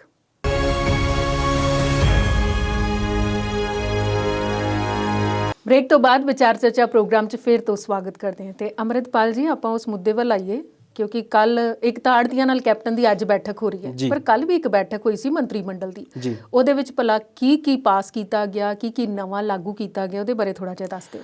ਦੇਖੋ ਜੀ, ਮੀਟਿੰਗਾਂ ਦੇ ਦੌਰ, ਜਿਹੜਾ ਕੈਬਨਿਟ ਦੀਆਂ ਮੀਟਿੰਗ ਦੌਰ ਆ, ਇਹਨਾਂ ਦੇ ਵਿੱਚ ਵੀ ਹੁਣ ਵੈਰਾਈਟੀ ਬਹੁਤ ਹੋ ਗਈ ਹੈ। ਅੱਛਾ ਜੀ। ਜਦੋਂ ਨਵੀਂ ਸਰਕਾਰ ਬਣਦੀ ਆ ਉਦੋਂ ਮੀਟਿੰਗਸ ਕੁਝ ਹੋਰ ਤਰ੍ਹਾਂ ਦੀਆਂ ਹੁੰਦੀਆਂ। ਉਦੋਂ ਮੀਟਿੰਗਸ ਹੁੰਦੀਆਂ ਕਿ ਖਜ਼ਾਨਾ ਖਾਲੀ ਆ, ਹੈ ਨਹੀਂ ਕੁਛ ਵੀ, ਪਿਛਲੀ ਸਰਕਾਰ ਨੇ ਲੁੱਟ ਲਿਆ, ਮਾਰ ਲਿਆ, ਅਸੀਂ ਹਾਲਾਤ ਠੀਕ ਕਰਾਂਗੇ, ਅਸੀਂ ਬਹੁਤ ਨੌਕਰੀਆਂ ਦੇਵਾਂਗੇ, ਅਸੀਂ ਜਿਹੜਾ ਰੋਡ ਵਿਕਾਸ ਦਾ ਰੋਡ ਮੈਪ ਆ ਉਹ ਤਿਆਰ ਕਰ ਲਿਆ ਹੈ, ਤੇ ਜਦੋਂ ਰੋਜ਼ਗਾਰ ਦੇਵਾਂਗੇ। ਜਦੋਂ ਅੱਧਕ ਬੀਤ ਜਾਂਦਾ ਆ ਫਿਰ ਜਿਹੜੀਆਂ ਮੀਟਿੰਗਸ ਦਾ ਦੌਰ ਆ ਕੁਝ ਹੋਰ ਤਰ੍ਹਾਂ ਦਾ ਹੋ ਜਾਂਦਾ, ਕਿਉਂਕਿ ਅੱਧਾ ਟਾਈਮ ਲੰਘ ਗਿਆ ਹੁੰਦਾ। ਕਈ ਚੇਅਰਮੈਨੀਆਂ ਮੰਗਦੇ ਆ, ਕਿਤੇ ਵਜ਼ਾਰਤ ਬਦਲਣੀ ਹੁੰਦੀ ਆ, ਕਿਤੇ ਕੋਈ ਸਿੱਧੂ ਵਰਗਾ ਰੁੱਸ ਕੇ ਚਲਾ ਗਿਆ ਹੁੰਦਾ, ਤੇ ਬਹੁਤ ਸਾਰਾ ਰੋਲ ਘਚੋਲਾ ਜਿਹਾ ਪਿਆ ਹੁੰਦਾ। ਖਿਚੜੀ ਅੱਧੀ ਕੁ ਪੱਕੀ ਹੁੰਦੀ ਆ ਤੇ ਅੱਧੀ ਕੱਚੀ ਹੁੰਦੀ ਆ। ਅੱਛਾ, ਉਦੋਂ ਫਿਰ ਬੈਠਕਾਂ 'ਚ ਕਿਹੜਾ ਮੁੱਦਾ ਵਿਚਾਰਦੇ ਨੇ ਜ਼ਿਆਦਾ? ਤੇ ਹੁਣ ਜੋ ਹਾਲਾਤ ਨੇ, ਮਹੀਨੇ ਰਹਿ ਗਏ ਗਿਣਤੀ ਦੇ, ਸਾਲ ਤੋਂ ਵੀ ਘੱਟ, ਇਲੈਕਸ਼ਨਸ ਦਾ ਦੌਰ ਜਿਹੜਾ ਉਹ ਸ਼ੁਰੂ ਹੋ ਗਿਆ। ਸਾਰੀਆਂ ਪਾਰਟੀਆਂ ਅੱਡੀਆਂ ਨੂੰ ਥੁੱਕ ਲਾ ਕੇ ਦੌੜਨ ਦੀ ਤਿਆਰੀ 'ਚ। ਅੱਛਾ, ਅੱਡੀਆਂ ਨੂੰ ਪੰਜਾਬੀ 'ਚ ਆਪਾਂ ਇੱਦਾਂ ਦੀਆਂ ਅਕਸਰ ਕਈ ਵਾਰ ਗੱਲ ਕਰਦੇ। ਤੇ ਹੁਣ ਇਹਨਾਂ ਨੇ ਇੱਕ ਮੀਟਿੰਗ ਕੀਤੀ ਆ। ਪਹਿਲਾਂ ਬਜਟ ਸੈਸ਼ਨ ਦੇ ਵਿੱਚ ਗੱਲ ਕੀਤੀ ਸੀ ਕਿ ਜਿਹੜੀਆਂ ਸਾਡੇ ਪੰਜਾਬ ਰੋਡਵੇਜ਼ ਦੀਆਂ ਸਰਕਾਰੀ ਬੱਸਾਂ ਆ ਉਹਦੇ 'ਚ ਬੀਬੀਆਂ ਨੂੰ ਮੁਫਤ ਸਫ਼ਰ ਦੀ ਸਹੂਲਤ ਦਿੱਤੀ ਜਾਊਗੀ। ਅਸੀਂ ਜਦੋਂ ਸਕੂਲ ਕਾਲਜ ਜਾਂਦੇ ਸੀ ਉਦੋਂ ਸਾਡੇ ਲਈ ਬੱਸ ਪਾਸ ਬਣਦਾ ਹੁੰਦਾ ਸੀ, ਰਿਆਇਤੀ ਬੱਸ ਪਾਸ ਉੱਤੇ ਲਿਖਿਆ ਹੁੰਦਾ ਸੀ। ਰੋਡਵੇਜ਼ ਦੇ ਦਫ਼ਤਰ ਜਾ ਕੇ ਆਪਣੇ ਸਿੱਖਿਆ ਸੰਸਥਾਨ ਤੋਂ ਪ੍ਰੂਫ ਦੇਣਾ ਹੁੰਦਾ ਸੀ ਕਿ ਤੁਸੀਂ ਕਿਹੜੇ ਕਾਲਜ ਪੜ੍ਹਦੇ ਆ, ਤੇ ਤੁਹਾਡਾ ਘਰ ਉਸ ਕਾਲਜ ਤੋਂ ਜੇ 10 ਕਿਲੋਮੀਟਰ ਤੋਂ ਜ਼ਿਆਦਾ ਦੂਰ ਆ, 10 ਜਾਂ 15, ਹੁਣ ਮੈਨੂੰ ਬਹੁਤਾ ਯਾਦ ਨਹੀਂ, ਪਰ ਇੰਨਾ ਕੁ ਡਿਸਟੈਂਸ ਜੇ ਹੁੰਦਾ ਸੀ ਫੇਰ ਹੀ ਪਾਸ ਬਣਦਾ ਸੀ। ਜੇ ਇਹ ਤੋਂ ਘੱਟ ਹੁੰਦਾ ਸੀ ਤੇ ਪਾਸ ਨਹੀਂ ਸੀ ਬਣਾਉਂਦੇ। ਉਹ ਕਹਿੰਦੇ ਹੁੰਦੇ ਸੀ ਤੁਸੀਂ ਇੰਨਾ ਸਫ਼ਰ ਤਾਂ ਸਾਈਕਲ ਤੇ ਪਾਸ ਕਰ ਸਕਦੇ ਆ। ਤੇ ਫਿਰ ਸਾਨੂੰ ਉੱਥੇ ਲਾਈਨ 'ਚ ਲੱਗਣਾ ਪੈਂਦਾ ਸੀ, ਤੇ ਇੱਕ ਪਾਸ ਜਿਹੜਾ ਉਹ 3 ਮਹੀਨੇ ਲਈ ਜਾਰੀ ਹੁੰਦਾ ਸੀ। ਸਾਲ 'ਚ 2-3 ਵਾਰੀ ਫਿਰ ਰੀਨਿਊ ਕਰਾਉਣਾ ਪੈਂਦਾ ਸੀ। ਕੁਛ ਉਹਦੀ ਨੋਮੀਨਲ ਜੀ 100-150 ਰੁਪਏ ਫੀਸ ਹੁੰਦੀ ਸੀ ਅਕੋਰਡਿੰਗ ਟੂ ਦਾ ਕਿਲੋਮੀਟਰਸ।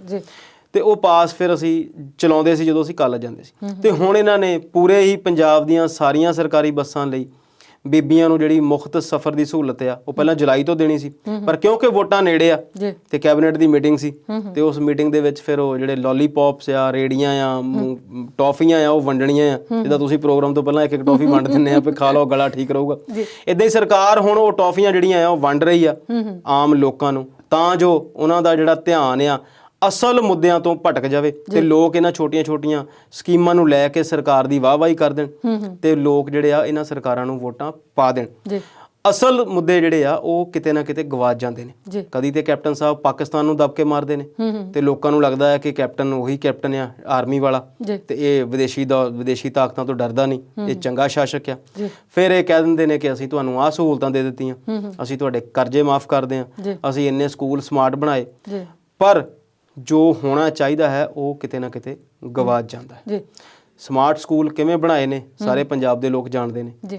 ਪਿੰਡਾਂ ਦੇ ਵਿੱਚ ਲੋਕਾਂ ਨੇ ਆਪਣੇ ਤੌਰ ਤੇ ਪੈਸੇ ਇਕੱਠੇ ਕਰਕੇ ਮਾਸਟਰਾਂ ਦੀ, ਟੀਚਰਾਂ ਦੀ ਡਿਊਟੀ ਲਾਈ ਕਿ ਤੁਸੀਂ ਆਪਣੇ ਸਕੂਲਾਂ ਨੂੰ ਆਪੇ ਜਿਹੜਾ ਰੰਗ ਰੋਗਨ ਪੇਂਟ ਕਰਾਓ ਤੇ ਸਲੋਗਨ ਲਿਖਾਓ।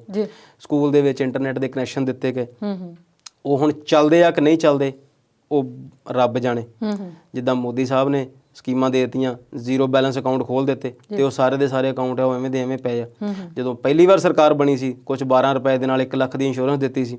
ਹੁਣ ਜਦੋਂ ਕਿਸੇ ਬੰਦੇ ਦੇ ਖਾਤੇ 'ਚੋਂ 12 ਰੁਪਏ ਕੱਟੇ ਜਾਂਦੇ ਤੇ ਉਹਨੂੰ ਚੇਤਾ ਆਉਂਦਾ, ਅੱਛਾ ਮੇਰੀ ਇੱਕ ਇੰਸ਼ੋਰੈਂਸ ਹੋਈ ਪਈ ਹੈ। ਨਹੀਂ, ਵੈਸੇ ਇੱਕ ਖਾਤੇ 'ਚ ਨਹੀਂ, ਮਤਲਬ ਇੱਕ ਬੰਦੇ ਦੇ ਜੇ ਵੱਖ-ਵੱਖ ਬੈਂਕਾਂ 'ਚ ਖਾਤੇ ਨੇ ਨਾ, ਤੇ ਸਕੀਮ ਦਾ ਖਾਤਾ ਪੂਰਾ ਕਰਨ ਲਈ ਹਰ ਇੱਕ ਬੈਂਕ ਦੇ ਵਿੱਚ ਉਹਦੇ 12 ਰੁਪਏ ਕੱਟੇ ਜਾਂਦੇ ਨੇ। ਬਿਲਕੁਲ, ਗੱਲ ਉਹੀ ਆ ਨਾ ਜੀ ਕਿ ਤੁਸੀਂ ਲੋਕਾਂ ਨੂੰ ਦੇ ਕੀ ਰਹੇ ਆ, ਸ਼ਾਸਨ ਦੇ ਨਾਂ ਦੇ ਉੱਤੇ ਤੁਸੀਂ ਕੀ ਕਰ ਰਹੇ ਆ। ਤੋਂ ਜਿਹੜੀ ਕੱਲ ਦੀ ਮੀਟਿੰਗ ਆ ਉਹਦੇ 'ਚ ਇਹ ਕੁਝ ਹੋਇਆ। ਇੱਕ ਜਿਹੜੀ ਹੋਰ ਬਹੁਤ ਸੋਹਣੀ ਘਟਨਾ ਲੱਗੀ ਪੰਜਾਬ ਸਰਕਾਰ ਦੀ ਕਿ ਪੰਜਾਬ ਦੇ ਵਿੱਚ ਜਿਹੜੀਆਂ ਗਊਸ਼ਾਲਾਵਾਂ ਆ ਉਹ ਹੁਣ ਪਬਲਿਕ ਤੇ ਪ੍ਰਾਈਵੇਟ ਸੈਕਟਰ ਮਿਲ ਕੇ ਚਲਾਉਣਗੇ ਜੀ। ਤੁਸੀਂ ਜਾਣਦੇ ਆ ਕਿ ਗਊ ਸੈਸ ਜਿਹੜਾ ਆ, ਕੌ ਸੈਸ ਆ, ਉਹ ਸਾਡੇ ਗਊ ਸੈਸ ਜਿਹੜਾ ਗਊ ਕਰ ਆ ਉਹ ਲੱਗਦਾ ਆ ਹਰ ਖਰੀਦ ਦੇ ਉੱਤੇ। ਥੋੜਾ ਜਿਹਾ ਸ਼ਾਇਦ ਉਹ 0.02% ਹੈ ਜਾਂ ਜੋ ਵੀ ਹੈਗਾ ਉਹ ਇੱਕ ਲੱਗਦਾ ਆ। ਫਿਰ ਤੁਸੀਂ ਉਹ ਟੈਕਸ ਨੂੰ ਪਹਿਲਾਂ ਹੀ ਅਬੋਲਿਸ਼ ਕਰ ਦਿਓ ਜੇ ਤੁਸੀਂ ਗਊਸ਼ਾਲਾਵਾਂ ਜਿਹੜੀਆਂ ਆ ਉਹ ਪ੍ਰਾਈਵੇਟ ਹੱਥਾਂ ਨੂੰ ਦੇਣੀਆਂ। ਉਸ ਦੇ ਬਾਵਜੂਦ ਤੁਸੀਂ ਬਹੁਤ ਆਪਣੀਆਂ ਸਰਕਾਰੀ ਜ਼ਮੀਨਾਂ ਦਿੱਤੀਆਂ ਹੋਈਆਂ, ਪੰਚਾਇਤਾਂ ਦੀਆਂ ਜ਼ਮੀਨਾਂ ਦਿੱਤੀਆਂ ਹੋਈਆਂ ਜਿੱਥੇ ਉਹ ਗਊਸ਼ਾਲਾਵਾਂ ਬਣੀਆਂ ਹੋਈਆਂ। ਗਊਸ਼ਾਲਾਵਾਂ ਬਣੀਆਂ ਹੀ ਕਿਉਂ ਪੰਜਾਬ ਦੇ ਵਿੱਚ? ਜਿਹੜਾ ਜੇ ਅਸੀਂ ਥੋੜਾ ਜਿਹਾ ਪਿੱਛੇ ਚੱਲ ਜਾਈਏ, ਆਪਣੇ ਪੇਂਡੂ ਪੰਜਾਬ ਦੀ ਗੱਲ ਕਰਦੇ ਹਾਂ, ਅੱਜ ਵੀ ਜਿਹੜਾ ਪਸ਼ੂ ਧਨ ਆ ਉਹ ਇੱਕ ਵੱਡੀ ਅਹਿਮੀਅਤ ਰੱਖਦਾ ਆ ਖੇਤੀਬਾੜੀ ਵਾਲੇ ਪਰਿਵਾਰ ਲਈ ਤੇ ਜਿਹੜੇ ਛੋਟੇ ਪਰਿਵਾਰ ਆ ਜਿਨ੍ਹਾਂ ਨੇ 1-2 ਪਸ਼ੂ ਦੁਧਾਰੂ ਰੱਖੇ ਹੋਏ ਨੇ ਉਹਨਾਂ ਲਈ ਵੀ। ਤੇ ਇਹਨਾਂ ਪਸ਼ੂਆਂ ਦੀ ਨਸਲ ਨੂੰ ਸੁਧਾਰਨ ਦੇ ਉੱਤੇ ਕੋਈ ਸਰਕਾਰਾਂ ਨੇ ਬਹੁਤ ਲੰਬਾ ਚੌੜਾ ਕੰਮ ਨਹੀਂ ਕੀਤਾ। ਜਦੋਂ ਜੇ ਅਸੀਂ ਦੁੱਧ ਦੀ ਸਪਲਾਈ, ਦੁੱਧ ਦੀ ਡਿਮਾਂਡ ਤੇ ਦੁੱਧ ਦੀ ਪੈਦਾਵਾਰ ਤੇ ਗੱਲ ਕਰੀਏ ਤੇ ਭਾਵੇਂ ਅਸੀਂ 2 ਘੰਟੇ ਦਾ ਪ੍ਰੋਗਰਾਮ ਕਰ ਲਈਏ, ਜਦੋਂ ਅਸੀਂ ਉਹਦੇ ਅਸਲੀਅਤ ਦੇ ਵਿੱਚ ਭਾਰਤ ਦੇ ਵਿੱਚ ਅੰਕੜੇ ਦੇਖਦੇ ਹਾਂ ਤੇ ਸ਼ਾਇਦ ਉਹ ਕਿਤੇ ਨਾ ਕਿਤੇ, ਸ਼ਾਇਦ ਮੈਂ ਥੋੜਾ ਬਹੁਤ ਅੱਗੇ ਪਿੱਛੇ ਹੋਵਾਂ, 62 ਜਾਂ 65 ਲੱਖ ਲੀਟਰ ਦੁੱਧ ਦੀ ਰੋਜ਼ ਲੋੜ ਆ ਤੇ ਜਿਹੜਾ ਉਪਲਬਧ ਦੁੱਧ ਆ ਉਹ 15-16 ਲੱਖ ਲੀਟਰ ਆ। ਮਤਲਬ ਉਹ ਪਾੜਾ ਕਿੱਥੇ ਹੈ ਫਿਰ? ਇਹਦਾ ਮਤਲਬ ਨਕਲੀ ਦੁੱਧ। ਤੇ ਪਸ਼ੂਆਂ ਦੀ ਜਿਹੜੀ ਹੈਗੀ ਆ ਉਹ ਦੁਰਗਤੀ ਆ। ਤੁਸੀਂ ਪੰਜਾਬ ਦੀ ਕਿਸੇ ਸੜਕ ਤੇ ਨਿਕਲ ਜਾਓ ਗੱਡੀ ਲੈ ਕੇ, ਤੁਹਾਨੂੰ ਅਵਾਰਾ ਪਸ਼ੂ ਮਿਲਣਗੇ। ਤੁਸੀਂ ਕਿਸੇ ਖੇਤਾਂ ਵੱਲ ਨੂੰ ਤੁਰ ਪਓ, ਭਾਵੇਂ ਮੇਰੇ ਪਿੰਡ ਹੋਵੇ, ਭਾਵੇਂ ਤੁਸੀਂ ਕਿਸੇ ਸ਼ਹਿਰ ਦੇ ਆਲੇ ਦੁਆਲੇ ਕਿਸੇ ਪਿੰਡ ਚਲੇ ਜਾਓ, ਤੁਹਾਨੂੰ ਹਰ ਸੜਕ ਦੇ ਉੱਤੇ ਅਵਾਰਾ ਪਸ਼ੂ ਮਿਲਣਗੇ। ਤੇ ਇੰਨੇ ਵੱਡੀ ਗਿਣਤੀ ਦੇ ਵਿੱਚ ਅਵਾਰਾ ਪਸ਼ੂ ਕਿਉਂ ਨੇ? ਹਾਲਾਂਕਿ ਬੀਜੇਪੀ ਦੀ ਸਰਕਾਰ ਆ, ਗਊ ਨੂੰ ਇਹ ਮਾਤਾ ਮੰਨਦੇ ਆ। ਤੇ ਜਦੋਂ ਅਸੀਂ ਮੀਟ ਦੀ ਐਕਸਪੋਰਟ ਦੀ ਗੱਲ ਕਰਦੇ ਆ ਤੇ ਭਾਰਤ ਦੁਨੀਆ 'ਚ ਦੂਜੇ ਨੰਬਰ ਤੇ ਆ। ਸਭ ਤੋਂ ਜ਼ਿਆਦਾ ਮੀਟ ਵੀ ਅਸੀਂ ਵੇਚਦੇ ਆ, ਸਭ ਤੋਂ ਜ਼ਿਆਦਾ ਅਵਾਰਾ ਪਸ਼ੂ ਵੀ ਸਾਡੇ ਕੋਲ ਆ, ਸਭ ਤੋਂ ਜ਼ਿਆਦਾ ਗਾਈਆਂ ਤੇ ਟੈਕਸ ਵੀ ਸਾਡੇ ਕੋਲ ਆ। ਤੇ ਜਿਹੜੀਆਂ ਗਊਸ਼ਾਲਾਵਾਂ ਅਸੀਂ ਸਰਕਾਰੀ ਤੌਰ ਤੇ ਬਣਾਈਆਂ ਆ ਉਹ ਹੁਣ ਅਸੀਂ ਪ੍ਰਾਈਵੇਟ ਹੱਥਾਂ ਨੂੰ ਦੇਵਾਂਗੇ। ਤੇ ਅਸੀਂ ਬਹੁਤ ਵਾਰ ਅਸੀਂ ਅਖਬਾਰਾਂ ਦੇ ਵਿੱਚ ਖਬਰਾਂ ਪੜ੍ਹਦੇ ਹਾਂ ਜਾਂ ਗਊਸ਼ਾਲਾਵਾਂ ਦੀਆਂ ਵੱਖ-ਵੱਖ ਚੈਨਲਾਂ ਵੱਲੋਂ ਬਣਾਈਆਂ ਵੀਡੀਓ ਦੇਖਦੇ ਹਾਂ ਕਿ ਉੱਥੇ ਜਿਹੜੇ ਪਸ਼ੂ ਆ ਉਹ ਕਿਸ ਹਾਲਾਤ 'ਚ ਰਹਿ ਰਹੇ ਨੇ। ਜੇ ਚਿੱਕੜ ਆ ਤਾਂ ਉਹ ਚਿੱਕੜ 'ਚ ਹੀ ਪਈਆਂ, ਜੇ ਕੋਈ ਮਰੀ ਆ ਤੇ ਉਹ ਕਈ ਦਿਨ ਮਰੀ ਰਹਿੰਦੀ, ਉਹਨੂੰ ਚੁੱਕਦਾ ਕੋਈ ਨਹੀਂ। ਜਦ ਕਿ ਜੇ ਸਰਕਾਰ ਥੋੜੀ ਜਿਹੀ ਇਸ ਗੱਲ ਦੇ ਉੱਤੇ ਸਹੀ ਤਰੀਕੇ ਨਾਲ ਕੰਮ ਕਰੇ, ਪਸ਼ੂਆਂ ਦੀ ਨਸਲ ਸੁਧਾਰ ਦੇ ਉੱਤੇ ਕੰਮ ਕੀਤਾ ਜਾਵੇ, ਚੰਗੇ ਨਸਲ ਦੇ ਪਸ਼ੂ ਪੈਦਾ ਹੋਣ, ਚੰਗਾ ਦੁੱਧ ਦੇਣ ਤੇ ਕੋਈ ਉਹਨਾਂ ਪਸ਼ੂਆਂ ਨੂੰ ਛੱਡੇ ਨਾ। ਅਵਾਰਾ ਪਸ਼ੂ ਕਿੱਥੋਂ ਆਉਂਦੇ ਨੇ? ਮੰਨ ਲਓ ਮੈਂ 1 ਜਾਂ 2 ਪਸ਼ੂ ਰੱਖੇ ਨੇ ਆਪਣੇ ਘਰ ਦੇ ਗੁਜ਼ਾਰੇ ਲਈ, ਤੇ ਜਦੋਂ ਉਹ ਪਸ਼ੂ ਅੱਗੇ ਨਵੇਂ ਦੁੱਧ ਨਹੀਂ ਹੁੰਦਾ ਤਦ ਹੀ ਅਸੀਂ ਉਹਨੂੰ ਕੱਢਦੇ ਹਾਂ। ਤੇ ਉਹ ਜਿਹੜਾ ਪਸ਼ੂ ਆ ਫਿਰ ਉਹਦੇ ਲਈ ਬੁੱਚੜਖਾਨੇ ਬਣੇ ਹੋਏ ਨੇ, ਪਰ ਇੱਥੇ ਧਰਮ ਦੇ ਨਾਂ ਤੇ ਡਾਂਗਾਂ ਲੋਕਾਂ ਦੇ ਮਾਰਦੇ ਨੇ। ਆਮ ਤੌਰ ਤੇ ਅਸੀਂ ਦੇਖਿਆ ਕਿ ਟਰੱਕਾਂ ਵਾਲਿਆਂ ਨੂੰ ਕੁੱਟ-ਕੁੱਟ ਕੇ ਵੀ ਮਾਰਿਆ ਗਿਆ ਕਈ ਸ਼ਹਿਰਾਂ ਦੇ ਵਿੱਚ, ਕਿਉਂਕਿ ਉਹ ਪਸ਼ੂਆਂ ਨੂੰ ਇੱਧਰ ਉੱਧਰ ਲਿਜਾ ਰਿਹਾ ਸੀ। ਤੇ ਮੀਟ ਅਸੀਂ ਫਿਰ ਸਭ ਤੋਂ ਜ਼ਿਆਦਾ ਵੇਚ ਰਹੇ ਹਾਂ। ਫਿਰ ਜਦੋਂ ਅਸੀਂ ਇਸ ਗੱਲ ਦੀ ਤਹਿ ਵੱਲ ਨੂੰ ਜਾਂਦੇ ਹਾਂ ਤੇ ਫਿਰ ਪਤਾ ਲੱਗਦਾ ਕਿ ਉਹ ਜਿਹੜੇ ਸਲਾਟਰ ਹਾਊਸ ਆ ਉਹ ਵੱਡੇ ਲੀਡਰਾਂ ਦੇ ਨੇ।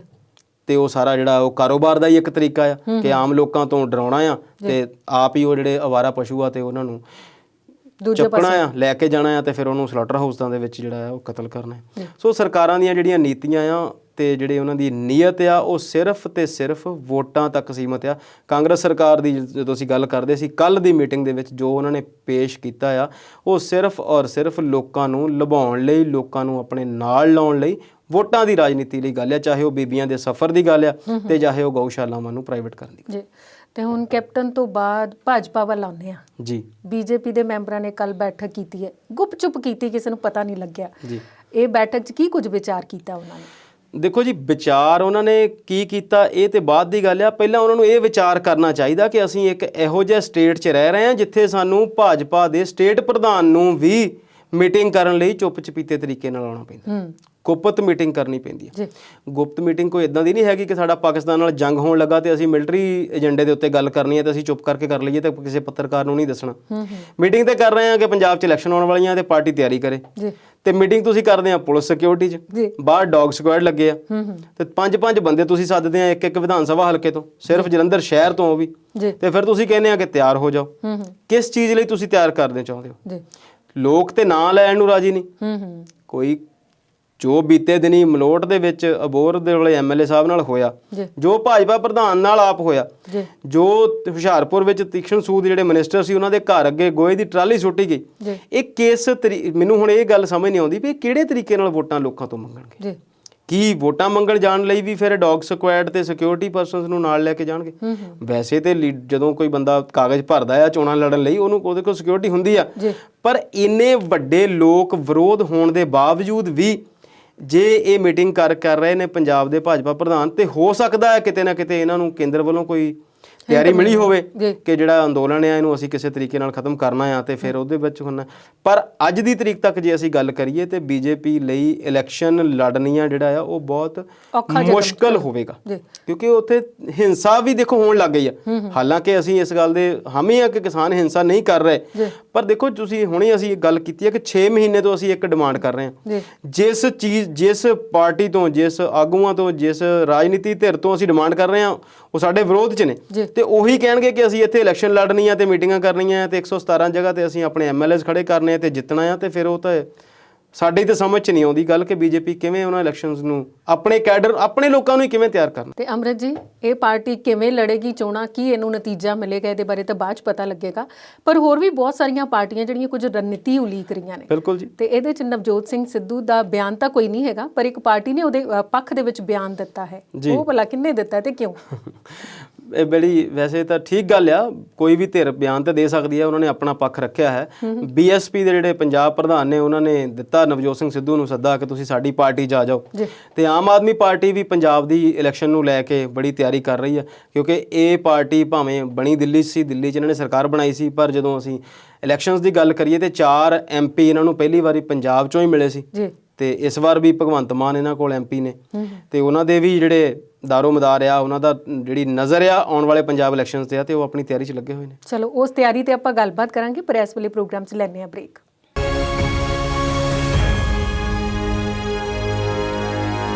ਬ੍ਰੇਕ ਤੋਂ ਬਾਅਦ ਵਿਚਾਰ ਚਰਚਾ ਪ੍ਰੋਗਰਾਮ ਦੇ ਆਖਰੀ ਹਿੱਸੇ 'ਚ ਸਵਾਗਤ ਕਰਦੇ ਹਾਂ। ਤੇ ਸ਼ਰਮਾ ਜੀ, ਬ੍ਰੇਕ ਤੇ ਜਾਣ ਤੋਂ ਪਹਿਲਾਂ ਜਿਹੜਾ ਮੁੱਦਾ ਅਸੀਂ ਕਵਰ ਕਰ ਰਹੇ ਸੀ ਨਾ, ਉਸ ਤੋਂ ਬਾਅਦ ਆਮ ਆਦਮੀ ਪਾਰਟੀ ਦੀ ਤਿਆਰੀ ਦੀ ਗੱਲ ਹੈ, ਉਹ ਕਿਸ ਕੰਮ ਲਈ ਤਿਆਰ ਹੋ ਰਹੇ ਨੇ ਇਸ ਵੇਲੇ? ਪੰਜਾਬ ਦੀਆਂ ਸਾਰੀਆਂ ਪਾਰਟੀਆਂ, ਜਿੱਦਾਂ ਅਸੀਂ ਪਹਿਲਾਂ ਗੱਲ ਕਰਦੇ ਸੀ ਕਿ ਇਲੈਕਸ਼ਨ ਲਈ ਤਿਆਰ ਆ, ਤੇ ਉਹਨਾਂ ਨੂੰ ਲੱਗਦਾ ਹੈ ਕਿ ਸਰਕਾਰ ਅਸੀਂ ਬਣਾਉਣੀ ਹੈ ਇਸ ਵਾਰ। ਬੀਐਸਪੀ ਨੇ ਨਵਜੋਤ ਸਿੰਘ ਸਿੱਧੂ ਜੀ ਨੂੰ ਸੱਦਾ ਦਿੱਤਾ ਕਿ ਸਾਡੇ ਕੋਲ ਆ ਜਾਓ। ਕਾਂਗਰਸ ਆਪਣੇ ਕੈਬਨਿਟ ਮੀਟਿੰਗਸ ਦੇ ਵਿੱਚ ਇੱਕ ਨਵੇਂ ਤਰੀਕੇ ਜਿਹੜੇ ਆ ਪੇਸ਼ ਕਰ ਰਹੀ ਹੈ ਲੋਕਾਂ ਨੂੰ ਲੁਭਾਉਣ ਦੇ, ਤੇ ਅਕਾਲੀ ਦਲ ਬਹੁਤ ਦਿਨਾਂ ਤੋਂ ਤਿਆਰੀ ਕਰ ਰਿਹਾ, ਮੀਟਿੰਗਸ ਚੱਲ ਰਹੀਆਂ, ਯੂਥ ਮੰਗਦਾ ਹੈ ਜਵਾਬ, ਇਸ ਲੜੀ 'ਚ ਵੀ ਰੈਲੀਆਂ ਹੋ ਰਹੀਆਂ, ਤੇ ਡਿਪਟੀ ਮੁੱਖ ਮੰਤਰੀ ਸਾਹਿਬ ਨੇ ਆਪਣੀ ਸੀਟ ਵੀ ਐਲਾਨ ਦਿੱਤੀ ਆ।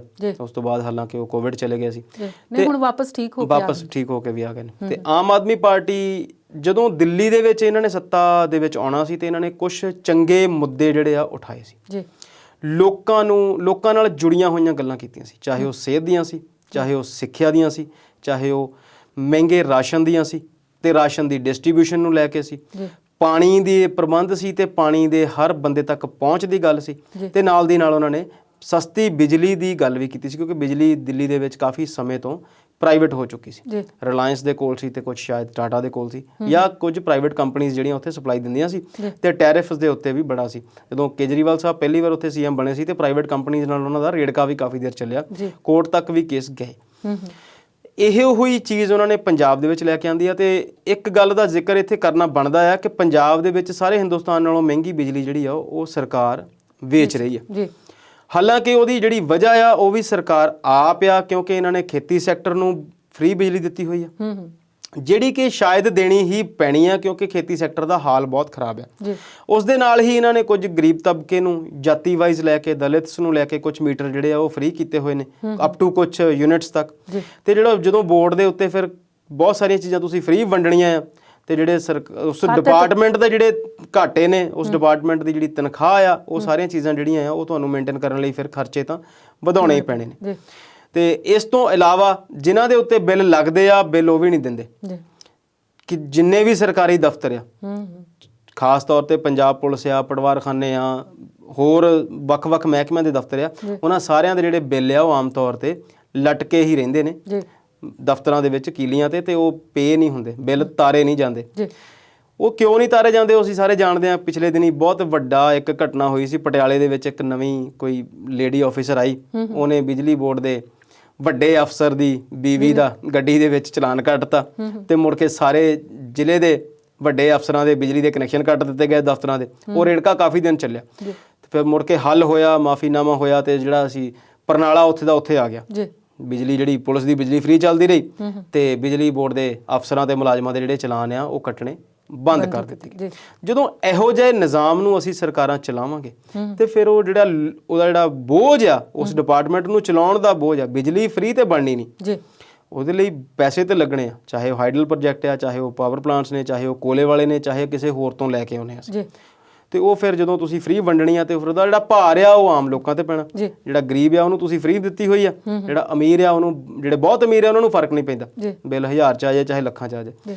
ਤੇ ਉਹ ਆਮ ਆਦਮੀ ਪਾਰਟੀ ਨੇ ਹੁਣ ਇੱਥੇ ਉਸੇ ਹੀ ਤਰਜ਼ ਦੇ ਉੱਤੇ ਗੱਲ ਸ਼ੁਰੂ ਕੀਤੀ ਆ ਕਿ ਅਸੀਂ 7 ਅਪ੍ਰੈਲ ਤੋਂ ਹਰ ਪਿੰਡ, ਹਰ ਬਲਾਕ, ਹਰ ਜ਼ਿਲ੍ਹੇ ਦੇ ਵਿੱਚ ਲੋਕਾਂ ਤੋਂ ਲੈ ਕੇ ਜਿਹੜੇ ਬਿੱਲ ਆ ਉਹ ਸਾੜੇ ਜਾਣੇ ਆ। ਇੱਕ ਵਿਰੋਧ ਦਾ ਹੀ ਤਰੀਕਾ ਆ ਕਿ ਅਸੀਂ ਜਿਹੜੇ ਬਿਜਲੀ ਦੇ ਬਿੱਲ ਆ ਉਹ ਬਹੁਤ ਭਾਰੀ ਆ, ਬਿੱਲ ਜਿਹੜੇ ਜ਼ਿਆਦਾ ਆ, ਬਿਜਲੀ ਦੇ ਰੇਟ ਘੱਟ ਕੀਤੇ ਜਾਣ ਤੇ ਜਾਂ ਫਿਰ ਉਹਨਾਂ ਨੇ ਤਾਂ ਵੈਸੇ ਦਾਅਵਾ ਕੀਤਾ ਕਿ ਅਸੀਂ ਫ੍ਰੀ ਦੇਵਾਂਗੇ ਜਦੋਂ ਸਰਕਾਰ ਬਣ ਜਾਏਗੀ। ਇਹ ਵੀ ਅਗੇਨ ਇੱਕ ਲੋਕ ਲੁਭਾਵਣਾ ਗੱਲ ਆ। ਹਾਲਾਂਕਿ ਜੇ ਉਹ ਫ੍ਰੀ ਦੇ ਸਕਦੇ ਲੋਕਾਂ ਲਈ ਚੰਗੀ ਗੱਲ ਆ, ਪਰ ਉਹਦੇ ਲਈ ਫਿਰ ਲੋੜੀਂਦਾ ਬਜਟ ਤੇ ਡਿਪਾਰਟਮੈਂਟ ਦੇ ਜਿਹੜੇ ਹਾਲਾਤ ਨੇ। ਅੱਜ ਤੁਸੀਂ ਪੰਜਾਬ ਦੇ ਕਿਸੇ ਵੀ ਜ਼ਿਲ੍ਹੇ ਦੇ ਕਿਸੇ ਵੀ ਸਬ ਸੈਕਸ਼ਨ 'ਚ ਚਲੇ ਜਾਓ, ਕਿਸੇ ਵੀ ਸਬ ਦਫ਼ਤਰ 'ਚ ਬਿਜਲੀ ਬੋਰਡ ਦੇ ਚਲੇ ਜਾਓ, ਮੁਲਾਜ਼ਮਾਂ ਦੀ ਗਿਣਤੀ ਜਿਹੜੀ ਉਹ ਨਾ ਦੇ ਬਰਾਬਰ ਹੈ। ਜੇ ਅੱਜ ਕਿਤੇ ਨਵਾਂ ਕਨੈਕਸ਼ਨ ਲਾਉਣਾ ਹੋਵੇ, ਖੰਭਾ ਕਿਤੇ ਗੱਡਣਾ ਹੋਵੇ ਤੇ ਉਹ ਠੇਕੇ ਤੇ ਮੁਲਾਜ਼ਮਾਂ ਤੋਂ ਕਰਾਉਂਦੇ ਆ, ਕਿਰਾਏ ਤੇ ਬੰਦੇ ਸੱਦਦੇ ਨੇ, ਫਿਰ ਉਹਨਾਂ ਤੋਂ ਕੰਮ ਕਰਾਉਂਦੇ ਨੇ। ਤੁਸੀਂ ਅੱਜ ਕੋਈ ਟਿਊਬਵੈੱਲ ਕਨੈਕਸ਼ਨ ਲੈਣਾ ਹੋਵੇ ਵੈਸੇ ਤੇ ਮਿਲਦਾ ਨਹੀਂ, ਜੇ ਤੁਹਾਡੀ ਚੰਗੀ ਕਿਸਮਤ ਨੂੰ ਕਿਤੇ ਮਿਲ ਜਾਏ ਤੇ ਉਹਦੇ ਲਈ ਜਿੱਥੋਂ ਤੁਹਾਨੂੰ ਕਨੈਕਸ਼ਨ ਮਿਲਣਾ ਉੱਥੋਂ ਲੈ ਕੇ ਤੁਹਾਡੇ ਮੋਟਰ ਦੇ ਕਨੈਕਸ਼ਨ ਤੱਕ, ਤੁਹਾਡੀ ਮੋਟਰ ਤੱਕ ਜਿੰਨਾ ਵੀ ਖਰਚਾ ਆਉਣਾ ਸਾਰਾ OYT ਆ, ਓਨ ਯੂਅਰ ਓਨ ਟਿਊਬਵੈੱਲ, ਮਤਲਬ ਸਾਰੇ ਦੇ ਸਾਰੇ ਖਰਚੇ ਜਿਹੜੇ ਤੁਹਾਨੂੰ ਆਪ ਚੱਕਣੇ ਪੈਣੇ। ਸੋ ਆਮ ਆਦਮੀ ਪਾਰਟੀ ਨੇ ਇੱਕ ਲੋਕਾਂ ਨਾਲ ਜੁੜਿਆ ਹੋਇਆ ਮੁੱਦਾ ਲਿਆ ਕਿ ਬਿਜਲੀ ਮਹਿੰਗੀ ਆ, ਪਰ ਉਹਦੇ ਲਈ ਸਿਰਫ ਬਿੱਲ ਸਾੜਨ ਨਾਲ ਕੁਝ ਨਹੀਂ ਹੋਏਗਾ। ਉਹਦੇ ਲਈ ਇੱਕ ਤਰਕੀਬ ਬਣਾਉਣੀ ਪਊਗੀ ਕਿ ਜਿਹੜੇ ਫ੍ਰੀ ਆ ਉਹਨਾਂ ਤੋਂ ਕਿੱਦਾਂ ਫ੍ਰੀ ਦਿੱਤਾ ਜਾਵੇ। ਜੇ ਸਟਾਫ ਦੀ ਨਵੀਂ ਦੀ ਭਰਤੀ ਕਰਨੀ ਆ ਤਾਂ ਫਿਰ ਉਹ ਕਿਵੇਂ ਚੱਲੂਗਾ, ਬਿਜਲੀ ਬੋਰਡ ਸੁਚਾਰੂ ਰੂਪ 'ਚ ਕਿੱਦਾਂ ਚੱਲੂਗਾ। 16 ਲੱਖ ਤੋਂ ਜ਼ਿਆਦਾ ਪੰਜਾਬ 'ਚ ਖੇਤੀ ਵਾਲੇ ਟਿਊਬਵੈੱਲ ਚੱਲ ਰਹੇ ਆ, ਉਹਨਾਂ ਦਾ ਕੀ ਹੋਵੇਗਾ। ਬਹੁਤ ਸਾਰੀਆਂ ਸਮੱਸਿਆਵਾਂ ਨੇ, ਇਕੱਲੇ ਬਿੱਲ ਫੂਕਣ ਨਾਲ ਮਸਲਾ ਹੱਲ ਹੋਣ ਵਾਲਾ ਨਹੀਂ। ਤੇ ਵੈਸੇ ਚਲੋ ਜਦੋਂ ਸਰਕਾਰ ਬਣੇਗੀ ਉਦੋਂ ਆਪੇ ਸੰਭਾਲੇਗੀ ਸਾਰੀਆਂ ਨੀਤੀਆਂ। ਇਸ ਵੇਲੇ ਜਿਹੜੀ ਨੀਤੀ ਦੀ ਕਮਾਨ ਸੰਭਾਲ ਰਹੀ ਹੈ ਮਮਤਾ ਬੈਨਰਜੀ, ਕਿਉਂਕਿ ਉਹ ਤੇ ਦੂਜੇ ਗੇੜ ਦੀਆਂ ਵੋਟਾਂ ਪੈ ਰਹੀਆਂ ਨੇ, ਹਨਾ। ਤੇ ਮਮਤਾ ਬੈਨਰਜੀ ਨੇ ਨਾ ਇੱਕ ਚਿੱਠੀ ਲਿਖੀ ਹੈ। ਅੱਛਾ ਜੀ। ਉਹ ਚਿੱਠੀ ਲੈਟਰ ਬੰਬ ਤਾਂ ਨਹੀਂ ਹੈਗੀ, ਪਰ ਇੱਕ ਸੁਨੇਹਾ ਹੈ ਭਾਜਪਾ ਦੇ ਵਿਰੁੱਧ ਜਿਹੜੇ ਵੀ ਵੱਡੇ ਆਗੂ ਨੇ ਉਹਨਾਂ ਨੂੰ ਚਿੱਠੀ ਲਿਖੀ ਹੈ। ਤੇ ਉਸ ਚਿੱਠੀ 'ਚ ਭਲਾ ਕੀ ਆਖਿਆ ਉਹਨਾਂ ਨੇ? ਉਹ ਚਿੱਠੀ ਜਿਹੜੀ ਆ ਜੀ ਮਮਤਾ ਬੈਨਰਜੀ ਨੇ ਲਿਖੀ ਆ, ਉਹ ਚਿੱਠੀ ਬੇਸਿਕਲੀ 14 ਤੋਂ ਬਾਅਦ ਸਾਰੇ ਹੀ ਲੀਡਰਾਂ ਨੂੰ ਇੱਕ ਦੂਜੇ ਨੂੰ ਲਿਖਣੀ ਚਾਹੀਦੀ ਸੀ ਜੀ। ਜਦੋਂ ਭਾਰਤ ਦੇ ਵਿੱਚ ਮੋਦੀ ਸਰਕਾਰ ਬਣੀ ਸੀ, ਕਾਂਗਰਸ ਦਾ ਪਤਨ ਹੋ ਗਿਆ ਸੀ, ਇੰਨੀਆਂ ਘੱਟ ਸੀਟਾਂ ਮਿਲੀਆਂ ਸੀ ਕਿ ਤੁਸੀਂ ਵਿਰੋਧੀ ਧਿਰ ਦੀ ਭੂਮਿਕਾ 'ਚ ਵੀ ਨਹੀਂ ਸੀ ਰਹੇ। ਤੇ ਉਸ ਤੋਂ ਬਾਅਦ ਫਿਰ ਜਦੋਂ ਮੋਦੀ ਸਰਕਾਰ ਨੇ ਐਕਸ਼ਨ 'ਚ ਆ ਕੇ ਜਿਹੜੀਆਂ ਖੇਤਰੀ ਪਾਰਟੀਆਂ ਆ ਉਹਨਾਂ ਨੂੰ ਕਮਜ਼ੋਰ ਕੀਤਾ, ਬਹੁਤ ਸਾਰੀਆਂ ਖੇਤਰੀ ਪਾਰਟੀਆਂ ਜਿਹੜੀਆਂ ਆ ਹਾਸ਼ੀਏ ਤੇ ਚਲੀ ਗਈਆਂ। ਜਿਹੜੀਆਂ 2-4 ਉਹਨਾਂ ਨਾਲ ਜੁੜੀਆਂ ਸੀ ਉਹ ਵੀ ਕਮਜ਼ੋਰ ਹੀ ਹੋਈਆਂ, ਚਾਹੇ ਅਸੀਂ ਸ਼ਿਵ ਸੈਨਾ ਦੀ ਗੱਲ ਕਰੀਏ, ਚਾਹੇ ਅਸੀਂ ਅਕਾਲੀ ਦਲ ਦੀ ਗੱਲ ਕਰੀਏ। ਤੇ ਉਹ ਜਿਹੜੀ ਚਿੱਠੀ ਆ ਉਹ ਉਦੋਂ ਹੀ ਬਹੁਤ ਸਾਰੇ ਲੀਡਰਾਂ ਨੂੰ ਮਿਲ ਕੇ ਆਪਣੀ ਹਉਮੈ ਨੂੰ ਛੱਡ ਕੇ ਭਾਰਤ ਦੇ ਸੰਵਿਧਾਨ ਨੂੰ ਦੇਖਦੇ ਹੋਏ, ਭਾਰਤ ਦੇ ਲੋਕਤੰਤਰ ਨੂੰ ਦੇਖਦੇ ਹੋਏ ਵਿਰੋਧੀ ਧਿਰ ਨੂੰ ਮਜ਼ਬੂਤ ਕਰਨ ਲਈ ਸਾਰਿਆਂ ਨੂੰ ਇੱਕ ਦੂਜੇ ਨੂੰ ਚਿੱਠੀ ਲਿਖਣੀ ਚਾਹੀਦੀ ਸੀ। ਪਰ ਉਹ ਉਦਮ ਜਿਹੜਾ ਆ ਉਹ ਕਾਫੀ ਦੇਰ ਬਾਅਦ ਕੀਤਾ। ਅਸੀਂ ਆਪਣੇ ਬਹੁਤ ਪ੍ਰੋਗਰਾਮਾਂ 'ਚ ਇਹ ਗੱਲ ਕਰਦੇ ਹਾਂ ਕਿ ਮਜ਼ਬੂਤ ਲੋਕਤੰਤਰ ਲਈ ਮਜ਼ਬੂਤ ਵਿਰੋਧੀ ਧਿਰ ਦਾ ਹੋਣਾ ਜਿਹੜਾ ਹੈ ਉਹ ਬਹੁਤ ਜ਼ਰੂਰੀ ਹੈ। ਮਮਤਾ ਬੈਨਰਜੀ ਨੇ ਜਿਹੜੀ ਚਿੱਠੀ ਲਿਖੀ ਆ ਉਹਦੇ ਵਿੱਚ ਉਹਨਾਂ ਨੇ ਇਹੀ ਗੱਲ ਲਿਖੀ ਆ ਕਿ BJP ਦੀ ਜਿਹੜੀ ਰੂਲਿੰਗ ਵਾਲੀ ਕੇਂਦਰ ਦੀ ਸਰਕਾਰ ਆ ਉਹ ਬਹੁਤ ਸਾਰੀਆਂ ਲੋਕਤੰਤਰਕ ਕਦਰਾਂ ਕੀਮਤਾਂ ਨੂੰ ਢਾਹ ਲਾ ਰਹੀ ਆ। ਬਹੁਤ ਸਾਰੀਆਂ ਜਿਹੜੀਆਂ ਏਜੰਸੀਜ਼ ਆ ਉਹਨਾਂ ਨੂੰ ਆਮ ਲੋਕਾਂ ਦੇ ਤੇ ਛੋਟੀਆਂ ਪਾਰਟੀਆਂ ਦੇ ਖਿਲਾਫ ਵਰਤ ਰਹੀ ਆ ਜੀ। ਤੇ ਇਸ ਦੇ ਨਾਲ ਜਿਹੜੀਆਂ ਵੱਡੀਆਂ ਦੇਸ਼ ਦੀਆਂ ਸਰਮਾਏਦਾਰ ਇਕਾਈਆਂ ਆ, ਵੱਡੀਆਂ ਬੈਂਕਾਂ ਨੇ, ਇੰਸ਼ੋਰੈਂਸ ਕਾਰਪੋਰੇਸ਼ਨਾਂ ਨੇ ਜਾਂ ਸ਼ਿਪਿੰਗ ਕਾਰਪੋਰੇਸ਼ਨਾਂ ਨੇ, ਉਹਨਾਂ ਦੀ ਇਹਨਾਂ ਨੇ ਇੱਕ ਵੱਡੀ ਲਿਸਟ ਬਣਾ ਕੇ ਉਹਨਾਂ ਨੂੰ ਪ੍ਰਾਈਵੇਟ ਹੱਥਾਂ ਨੂੰ ਵੇਚਣ ਦੀ ਤਿਆਰੀ ਕੀਤੀ ਆ। ਇਹਨਾਂ ਸਾਰੀਆਂ ਚੀਜ਼ਾਂ ਤੋਂ ਮੁਲਕ ਨੂੰ ਬਚਾਉਣ ਲਈ, ਦੇਸ਼ ਦੇ ਲੋਕਤੰਤਰ ਨੂੰ ਜਿੰਦਾ ਰੱਖਣ ਲਈ ਉਹਨਾਂ ਨੇ ਇਹ ਚਿੱਠੀ ਜਿਹੜੀ ਆ ਉਹ ਭਾਰਤ ਦੇ ਵੱਖ-ਵੱਖ ਛੋਟੇ ਤੇ ਵੱਡੇ ਜਿਹੜੇ ਖੇਤਰੀ ਦਲ ਆ, ਜਿਹੜੇ ਵੱਖ-ਵੱਖ ਰਾਜਨੀਤਿਕ ਦਲ, ਖੇਤਰੀ ਨਹੀਂ ਇਕੱਲੇ ਵੱਡੇ ਦਲਾਂ ਨੂੰ ਵੀ ਲਿਖੀ ਆ। ਸਭ ਤੋਂ ਪਹਿਲਾਂ ਉਹਦੇ 'ਚ ਨਾਮ ਆਉਂਦਾ ਆ ਸੋਨੀਆ ਗਾਂਧੀ ਦਾ, ਫਿਰ NCP ਤੋਂ ਸ਼ਰਦ ਪਵਾਰ ਦਾ, ਜੰਮੂ ਕਸ਼ਮੀਰ ਤੋਂ ਫਾਰੂਕ ਅਬਦੁੱਲਾ ਜੀ ਨੂੰ ਚਿੱਠੀ ਲਿਖੀ ਆ, ਬੀਜੂ ਜਨਤਾ ਦਲ ਤੋਂ ਕਰਨਾਟਕਾ 'ਚ ਵਿੱਚ ਉਹਨਾਂ ਨੂੰ ਲਿਖੀ ਹੈ ਚਿੱਠੀ, ਤੇ YSR ਜਗਨ ਰੈਡੀ ਨੂੰ ਚਿੱਠੀ ਲਿਖੀ ਹੈ, ਮਹਿਬੂਬਾ ਮੁਫਤੀ ਨੂੰ ਚਿੱਠੀ ਲਿਖੀ ਹੈ, ਕੇਜਰੀਵਾਲ ਨੂੰ ਚਿੱਠੀ ਲਿਖੀ ਹੈ। ਕੁੱਲ ਮਿਲਾ ਕੇ ਭਾਰਤ ਦੇ ਸਾਰੇ ਹੀ ਗੈਰ ਭਾਜਪਾ ਜਿਹੜੇ ਲੀਡਰ ਆ ਉਹਨਾਂ ਨੇ ਉਹ ਚਿੱਠੀ ਭੇਜੀ ਆ। ਹਾਲੇ ਤੱਕ ਉਹਦੀ ਖਬਰ ਨਹੀਂ ਮਿਲੀ ਮੈਨੂੰ ਲੱਗਦਾ ਨਹੀਂ ਕਿ ਉਹਨਾਂ ਨੇ ਚਿੱਠੀ ਅਕਾਲੀ ਦਲ ਨੂੰ ਵੀ ਭੇਜੀ ਹੈ, ਜਦ ਕਿ ਭੇਜਣੀ ਇਹਨਾਂ ਨੂੰ ਵੀ ਚਾਹੀਦੀ ਸੀ। ਨਹੀਂ ਭੇਜੀ ਉਹਨਾਂ ਨੂੰ, ਨਹੀਂ ਭੇਜੀ, ਨਹੀਂ ਭੇਜੀ, ਭੇਜਣੀ ਚਾਹੀਦੀ ਸੀ, ਕਿਉਂਕਿ ਹੁਣ ਤੋੜ ਵਿਛੋੜਾ ਹੋ ਚੁੱਕਿਆ ਤੇ ਅੱਜ ਦੀ ਡੇਟ ਦੇ ਵਿੱਚ ਅਕਾਲੀ ਦਲ ਵੀ ਬੀਜੇਪੀ ਦੇ ਖਿਲਾਫ ਹੀ ਬੋਲ ਰਿਹਾ, ਹਾਲਾਂਕਿ ਬਹੁਤ ਸਾਲ ਇਕੱਠੇ ਰਹੇ ਆ। ਵੈਸੇ ਨਾ ਸ਼ਰਮਾ ਜੀ, ਟੋਕਰੀਆਂ ਵਿੱਚੋਂ ਮੁੱਦਾ ਇਹ ਸੀ ਕਿ ਜਿਹੜਾ ਐਲਜੀ ਦੀਆਂ ਪਾਵਰਾਂ ਨੂੰ ਵਧਾਉਣ ਦਾ ਜਿਹੜਾ ਬਿੱਲ ਪਾਸ ਕੀਤਾ ਨਾ ਪਿਛਲੇ ਦਿਨੀ ਸਰਕਾਰ ਨੇ, ਉਸ ਨੂੰ ਲੈ ਕੇ ਖਾਸ ਤੌਰ ਤੇ ਉਹਨਾਂ ਨੇ ਸੁਨੇਹਾ ਦਿੱਤਾ ਭਾਜਪਾ ਦੇ ਵਿਰੋਧੀਆਂ ਨੂੰ। ਬਿਲਕੁਲ, ਉਹਨਾਂ ਨੇ, ਮੈਂ ਜਿੱਦਾਂ ਪਹਿਲਾਂ ਹੀ ਗੱਲਾਂ ਕੀਤੀਆਂ ਕਿ ਉਹਨਾਂ ਨੇ ਸਾਰੀਆਂ ਹੀ ਚਿੰਤਾਵਾਂ ਜਿਹੜੀਆਂ ਵਿਅਕਤ ਕੀਤੀਆਂ, ਉਸ ਤੋਂ ਵੀ ਵੱਡੀ ਜਿੱਦਾਂ ਮੈਂ ਪਹਿਲਾਂ ਗੱਲ ਕੀਤੀ ਕਿ ਸਾਡੀ ਆਪਣੀ ਸਮਝ ਆਉਂਦਾ ਕਿ ਜੇ ਇਹਨੇ ਜਿੰਨੇ ਬੰਦਿਆਂ ਨੂੰ ਚਿੱਠੀ ਲਿਖੀ ਆ, ਜੇ ਇਹ ਕੁਝ ਸਮੇਂ ਲਈ ਆਪਣੀਆਂ ਜਿਹੜੀਆਂ ਨਿੱਜੀ ਜ਼ਰੂਰਤਾਂ ਜਾਂ ਨਿੱਜੀ ਜਿਹੜੀਆਂ ਮਹੱਤਵਕਾਂਖਸ਼ਾਵਾਂ ਆ, ਇਹਨਾਂ ਦੇ ਜਿਹੜੇ ਨਿੱਜੀ ਮਨੋਰਥ ਆ, ਕੋਈ ਸੀਐਮ ਬਣਨਾ ਚਾਹੁੰਦਾ, ਕੋਈ ਪੀਐਮ ਬਣਨਾ ਚਾਹੁੰਦਾ, ਕੋਈ ਆਪਣੇ ਦੱਬੇ ਹੋਏ ਘਟਾਲੇ ਜਿਹੜੇ ਉਹਨਾਂ ਨੂੰ ਦੱਬ ਕੇ ਰੱਖਣਾ ਚਾਹੁੰਦਾ, ਇਹੋ ਜਿਹੀਆਂ ਛੋਟੀਆਂ-ਛੋਟੀਆਂ ਗਰਜਾਂ ਤੇ ਰੁਕੇ ਹੋਏ ਨੇ ਇਹ ਲੋਕ। ਤੇ ਜੇ ਇਹਨਾਂ ਚੀਜ਼ਾਂ ਨੂੰ ਛੱਡ ਦੇਣ ਥੋੜੀ ਦੇਰ ਲਈ, ਇੱਕ ਵਾਰੀ ਮੁਲਕ ਦੇ ਹਿੱਤ ਦੇ ਵਿੱਚ ਸਾਹਮਣੇ ਆ ਜਾਣ, ਤੇ ਫਿਰ ਜਿਹੜੇ ਲੋਕ ਆ ਉਹ ਹੋ ਸਕਦਾ ਆ ਇਸ ਗੱਲ ਦੇ ਵਿੱਚ ਇਹਨਾਂ ਦੇ ਨਾਲ ਖੜੇ ਹੋ ਜਾਣ। ਜੇ ਇਹ ਸਾਰੀਆਂ ਹੀ ਪਾਰਟੀਆਂ ਕਿਸਾਨੀ ਅੰਦੋਲਨ ਦੇ ਵਿੱਚ ਵੀ ਸਿਰਫ ਬਿਆਨਬਾਜ਼ੀ ਹੀ ਕਰਦੀਆਂ ਨੇ, ਜੇ ਇਹ ਸਾਰੇ ਦੇ ਸਾਰੇ ਇਕੱਠੇ ਹੋ ਜਾਣ, ਜ਼ਰੂਰੀ ਨਹੀਂ, ਮੈਂ ਨਹੀਂ ਕਹਿੰਦਾ ਕਿ ਬੀਜੇਪੀ ਸਾਰਾ ਕੁਝ ਗਲਤ ਕਰ ਰਹੀ ਹੈ, ਹੋ ਸਕਦਾ ਸਰਕਾਰ ਦੀਆਂ ਨੀਤੀਆਂ ਬਹੁਤ ਚੰਗੀਆਂ ਹੋਣ, ਪਰ ਉਹਨਾਂ ਨੂੰ ਨਜ਼ਰ ਤਾਂ ਆਵੇ ਕਿ ਜੇ 545 ਸੀਟਾਂ ਆ ਤੇ 200 ਬੰਦਾ ਸਾਡੇ ਖਿਲਾਫ ਵੀ ਖੜਾ, ਜੇ 300 ਸੀਟ ਤੁਹਾਡੇ ਕੋਲ ਹੈ ਤਾਂ 200 ਤੁਹਾਡੇ ਮੋਹਰੇ ਵੀ ਆ, ਪਰ ਉਹ ਇਕਜੁੱਟ ਨਹੀਂ ਆ, ਕੋਈ ਕਿਤੇ ਆ, ਕੋਈ ਕਿਤੇ ਆ, ਕੋਈ ਕਿਤੇ ਆ, ਕੋਈ ਕਿਤੇ ਆ, ਦੇ ਆਰ ਆਲ ਸਕੈਟਰਡ। ਜੇ ਉਹ ਇਕਮੁੱਠ ਹੋ ਕੇ ਜਿੱਥੇ ਗਲਤ ਹੋਵੇ ਉੱਥੇ ਉਹਨਾਂ ਨੂੰ ਗਲਤ ਕਵੇ, ਜਿੱਥੇ ਸਹੀ ਹੋਵੇ ਉੱਥੇ ਉਹਨਾਂ ਨੂੰ ਸਹੀ ਕਵੇ, ਤੇ ਫਿਰ ਹੋ ਸਕਦਾ ਕਿ ਲੋਕਤੰਤਰ ਦਾ ਕੁਝ ਜਿਹੜਾ ਆ ਭਲਾ ਉਹ ਹੋ ਸਕਦਾ। ਤੇ ਸ਼ਰਮਾ ਜੀ, ਚਲਦੇ ਕਰੋਨਾ ਵੱਲ ਆਉਂਦੇ ਆ। ਜੀ ਬਿਲਕੁਲ ਪਰਮਿੰਦਰ ਜੀ, ਕਰੋਨਾ ਦੀ ਜਿਹੜੀ ਜਦੋਂ ਅਸੀਂ ਗੱਲ ਕਰਦੇ ਹਾਂ ਤੇ ਸਾਡੇ ਕੋਲ ਉਹੀ ਅੰਕੜੇ ਰਹਿੰਦੇ ਨੇ ਕਿ ਇੰਨੇ ਬੰਦੇ ਮਰ ਗਏ ਤੇ ਇੰਨੀਆਂ ਸਾਰੀਆਂ ਡੈਥ ਹੋ ਗਈਆਂ ਤੇ ਇੰਨੇ ਸਾਰੇ ਨਵੇਂ ਕੇਸ ਆ ਗਏ। ਨਵੇਂ ਕੇਸਾਂ ਦੀ ਜਿਹੜੀ ਗਿਣਤੀ ਆ ਉਹ ਅਕਤੂਬਰ ਦੇ ਬਰਾਬਰ ਪਹੁੰਚ ਗਈ ਹੈ। 6 ਮਹੀਨੇ ਪਿੱਛੇ ਚਲੇ ਗਏ ਅਸੀਂ, ਨਵੀਂ ਜਿਹੜੀ ਗਿਣਤੀ ਆ ਉਹ 60,000 ਦੇ ਕਰੀਬ ਹੋ ਗਈ ਹੈ। ਬ੍ਰਾਜ਼ੀਲ ਦੀ ਇੱਕ ਖਬਰ ਸੀ, ਦੂਜੇ ਨੰਬਰ ਤੇ ਦੇਸ਼ ਚੱਲਦਾ ਪਿਆ, ਉੱਥੇ ਵੱਡੇ ਆਫੀਸਰਸ ਨੇ, ਆਰਮੀ ਦੇ ਵੱਡੇ ਆਫੀਸਰਸ ਨੇ ਤੇ ਕੁਝ ਵੱਡੇ ਮਿਨਿਸਟਰਸ ਨੇ ਇਸ ਗੱਲ ਦੀ ਜ਼ਿੰਮੇਵਾਰੀ ਲੈਂਦੇ ਹੋਏ ਅਸਤੀਫਾ ਦੇ ਦਿੱਤਾ ਕਿ ਅਸੀਂ ਇਸ ਬਿਮਾਰੀ ਦੇ ਨਾਲ ਨਿਪਟਣ ਤੋਂ ਨਾਕਾਮਯਾਬ ਰਹੇ ਹਾਂ। ਤੇ ਉੱਥੇ ਹੁਣ ਜਿਹੜਾ ਦਬਾਅ ਬਣਿਆ ਹੋਇਆ ਉੱਥੇ ਦੀ ਸਰਕਾਰ ਤੇ ਕਿ ਉਹ ਅਸਤੀਫਾ ਦਿੰਦੀ ਹੈ, ਇਹ ਸਰਕਾਰ ਡਿੱਗਦੀ ਹੈ ਕਿ ਨਹੀਂ। ਹਾਲਾਂਕਿ ਸਾਡੇ ਜਿਹੜੇ ਸਿਆਸਤਦਾਨ ਆ ਉਹ ਬਹੁਤ ਸੁਦ੍ਰਿੜ ਨੇ, ਬਹੁਤ ਦ੍ਰਿੜ ਨੇ, ਇੱਦਾਂ ਨਹੀਂ ਕਰਨਗੇ। ਭਾਰਤ ਦੇ ਵਿੱਚ ਕਰੋਨਾ ਦੀ ਗੱਲ ਨੂੰ ਲੈ ਕੇ ਜਿਹੜਾ ਅੱਜ ਤੋਂ 1 ਅਪ੍ਰੈਲ ਤੋਂ ਗੱਲ ਇਹ ਆ ਕਿ 45 ਸਾਲ ਤੋਂ ਵੱਡੀ ਉਮਰ ਵਾਲੇ ਸਾਰੇ ਲੋਕ ਜਿਹੜੇ ਉਹ ਟੀਕਾ ਲਗਵਾ ਸਕਣਗੇ। ਤੇ ਹੁਣ ਮਾਹਰਾਂ ਦਾ ਕਹਿਣਾ ਵੀ ਇਹੀ ਆ ਕਿ ਤੁਸੀਂ ਇਸ ਬਿਮਾਰੀ ਤੋਂ ਹੁਣ ਜਿਹੜਾ ਬਚਾਅ ਕਰ ਸਕਦੇ ਹੋ ਲੋਕਡਾਊਨ ਦੇ ਨਾਲ ਨਹੀਂ ਹੋ ਸਕਦਾ। ਹੁਣ ਸਿਰਫ ਔਰ ਸਿਰਫ ਜਿਹੜਾ ਆ ਟੀਕਾਕਰਨ ਨੂੰ ਵਧਾ ਕੇ ਹੀ ਇਸ ਬਿਮਾਰੀ ਨਾਲ, ਇਸ ਸਮੱਸਿਆ ਨਾਲ ਨਜਿੱਠਿਆ ਜਾ ਸਕਦਾ। ਤੇ ਜਦੋਂ ਤੱਕ ਜੇ ਅਸੀਂ ਟੀਕਾਕਰਨ ਦੀ ਗੱਲ ਕਰੀਏ ਤੇ ਅਸੀਂ ਇਹ ਜਾਣਦੇ ਹਾਂ ਕਿ ਭਾਰਤ ਸਭ ਤੋਂ ਵੱਡਾ ਪ੍ਰੋਡਿਊਸਰ ਆ, ਸਭ ਤੋਂ ਜ਼ਿਆਦਾ ਜਿਹੜੀ ਦਵਾਈਆਂ ਉਹ ਇੱਥੇ ਬਣ ਰਹੀਆਂ, ਖੋਜਾਂ ਭਾਵੇਂ ਕਿਤੇ ਹੋਰ ਹੋਈਆਂ ਨੇ, ਪ੍ਰੋਡਕਸ਼ਨ ਇੱਥੇ ਬਹੁਤ ਜ਼ਿਆਦਾ ਹੋ ਰਹੀ ਆ ਤੇ 80-82 ਦੇਸ਼ਾਂ ਨੂੰ ਅਸੀਂ ਭੇਜ ਵੀ ਰਹੇ ਹਾਂ। ਸਾਡੀ ਜ਼ਿੰਮੇਵਾਰੀ ਵੀ ਆ ਇੱਕ ਚੰਗੇ ਦੇਸ਼ ਦੇ ਹੋਣ ਦੇ ਨਾਤੇ ਕਿ ਭੇਜਣੀਆਂ ਵੀ ਨੇ। ਤੇ ਆਪਦੇ ਕੋਲ, ਸਾਡੇ ਕੋਲ, ਮੈਨੂੰ ਇੱਦਾਂ ਲੱਗਦਾ ਕਿ ਬਹੁਤ ਸਾਰਾ ਜਿਹੜਾ ਸਿੱਖਿਆ ਮਹਿਕਮੇ ਦੇ ਵਿੱਚ ਬਹੁਤ ਸਾਰਾ ਅਮਲਾ ਹੈਗਾ ਆ। ਬਹੁਤ ਸਾਰੇ ਲੋਕਾਂ ਨੇ ਪਹਿਲਾਂ ਜੇ ਸਿੱਖਿਆ ਸਿਹਤ ਕਰਮੀਆਂ ਨੇ ਜੇ ਮੋਹਰੇ ਹੋ ਕੇ ਇਹਨਾਂ ਚੀਜ਼ਾਂ ਨੂੰ ਪਹਿਲਾਂ ਦੇਖਿਆ ਤੇ ਹੁਣ ਵੀ ਅਸੀਂ ਟੀਕਾਕਰਨ ਜਿਹੜਾ ਆ ਉਹਨੂੰ ਥੋੜਾ ਹੋਰ ਤੇਜ਼ ਕਰ ਦਈਏ ਤੇ ਇਸ ਸਮੱਸਿਆ ਨੂੰ ਨਜਿੱਠਿਆ ਜਾ ਸਕਦਾ। ਮੈਨੂੰ ਆਸ ਹੈ ਕਿ ਆਉਣ ਵਾਲੇ ਕੁਝ ਮਹੀਨਿਆਂ ਤੱਕ ਗਰਮੀ ਦੇ ਮੁੱਕਦਿਆਂ ਜਿਹੜਾ ਕਰੋਨਾ ਆ ਉਹ ਤੋਂ ਅਸੀਂ ਨਿਜਾਤ ਪਾ ਲਵਾਂਗੇ। ਪਰ ਹਾਲੇ ਤੱਕ ਜਿਹੜਾ ਆ ਉਹ ਡਰ ਜਿਹੜਾ ਬਣਿਆ ਹੋਇਆ ਤੇ ਬਚਾਅ ਦੇ ਵਿੱਚ ਹੀ ਬਚਾਇਆ। ਚਲੋ ਸ਼ਰਮਾ ਜੀ, ਤੁਸੀਂ ਸਟੂਡੀਓ 'ਚ ਆਏ, ਵੱਖ-ਵੱਖ ਮੁੱਦਿਆਂ ਤੇ ਆਪਣੇ ਵਿਚਾਰ ਸਾਂਝੇ ਕੀਤੇ, ਤੁਹਾਡਾ ਬਹੁਤ-ਬਹੁਤ ਧੰਨਵਾਦ। ਸੋ ਦਰਸ਼ਕਾਂ ਦਾ ਵੀ ਧੰਨਵਾਦ ਕਰਦੇ ਹਾਂ ਅੱਜ ਦੇ ਵਿਚਾਰ ਚਰਚਾ ਪ੍ਰੋਗਰਾਮ ਨਾਲ ਜੁੜਨ ਲਈ।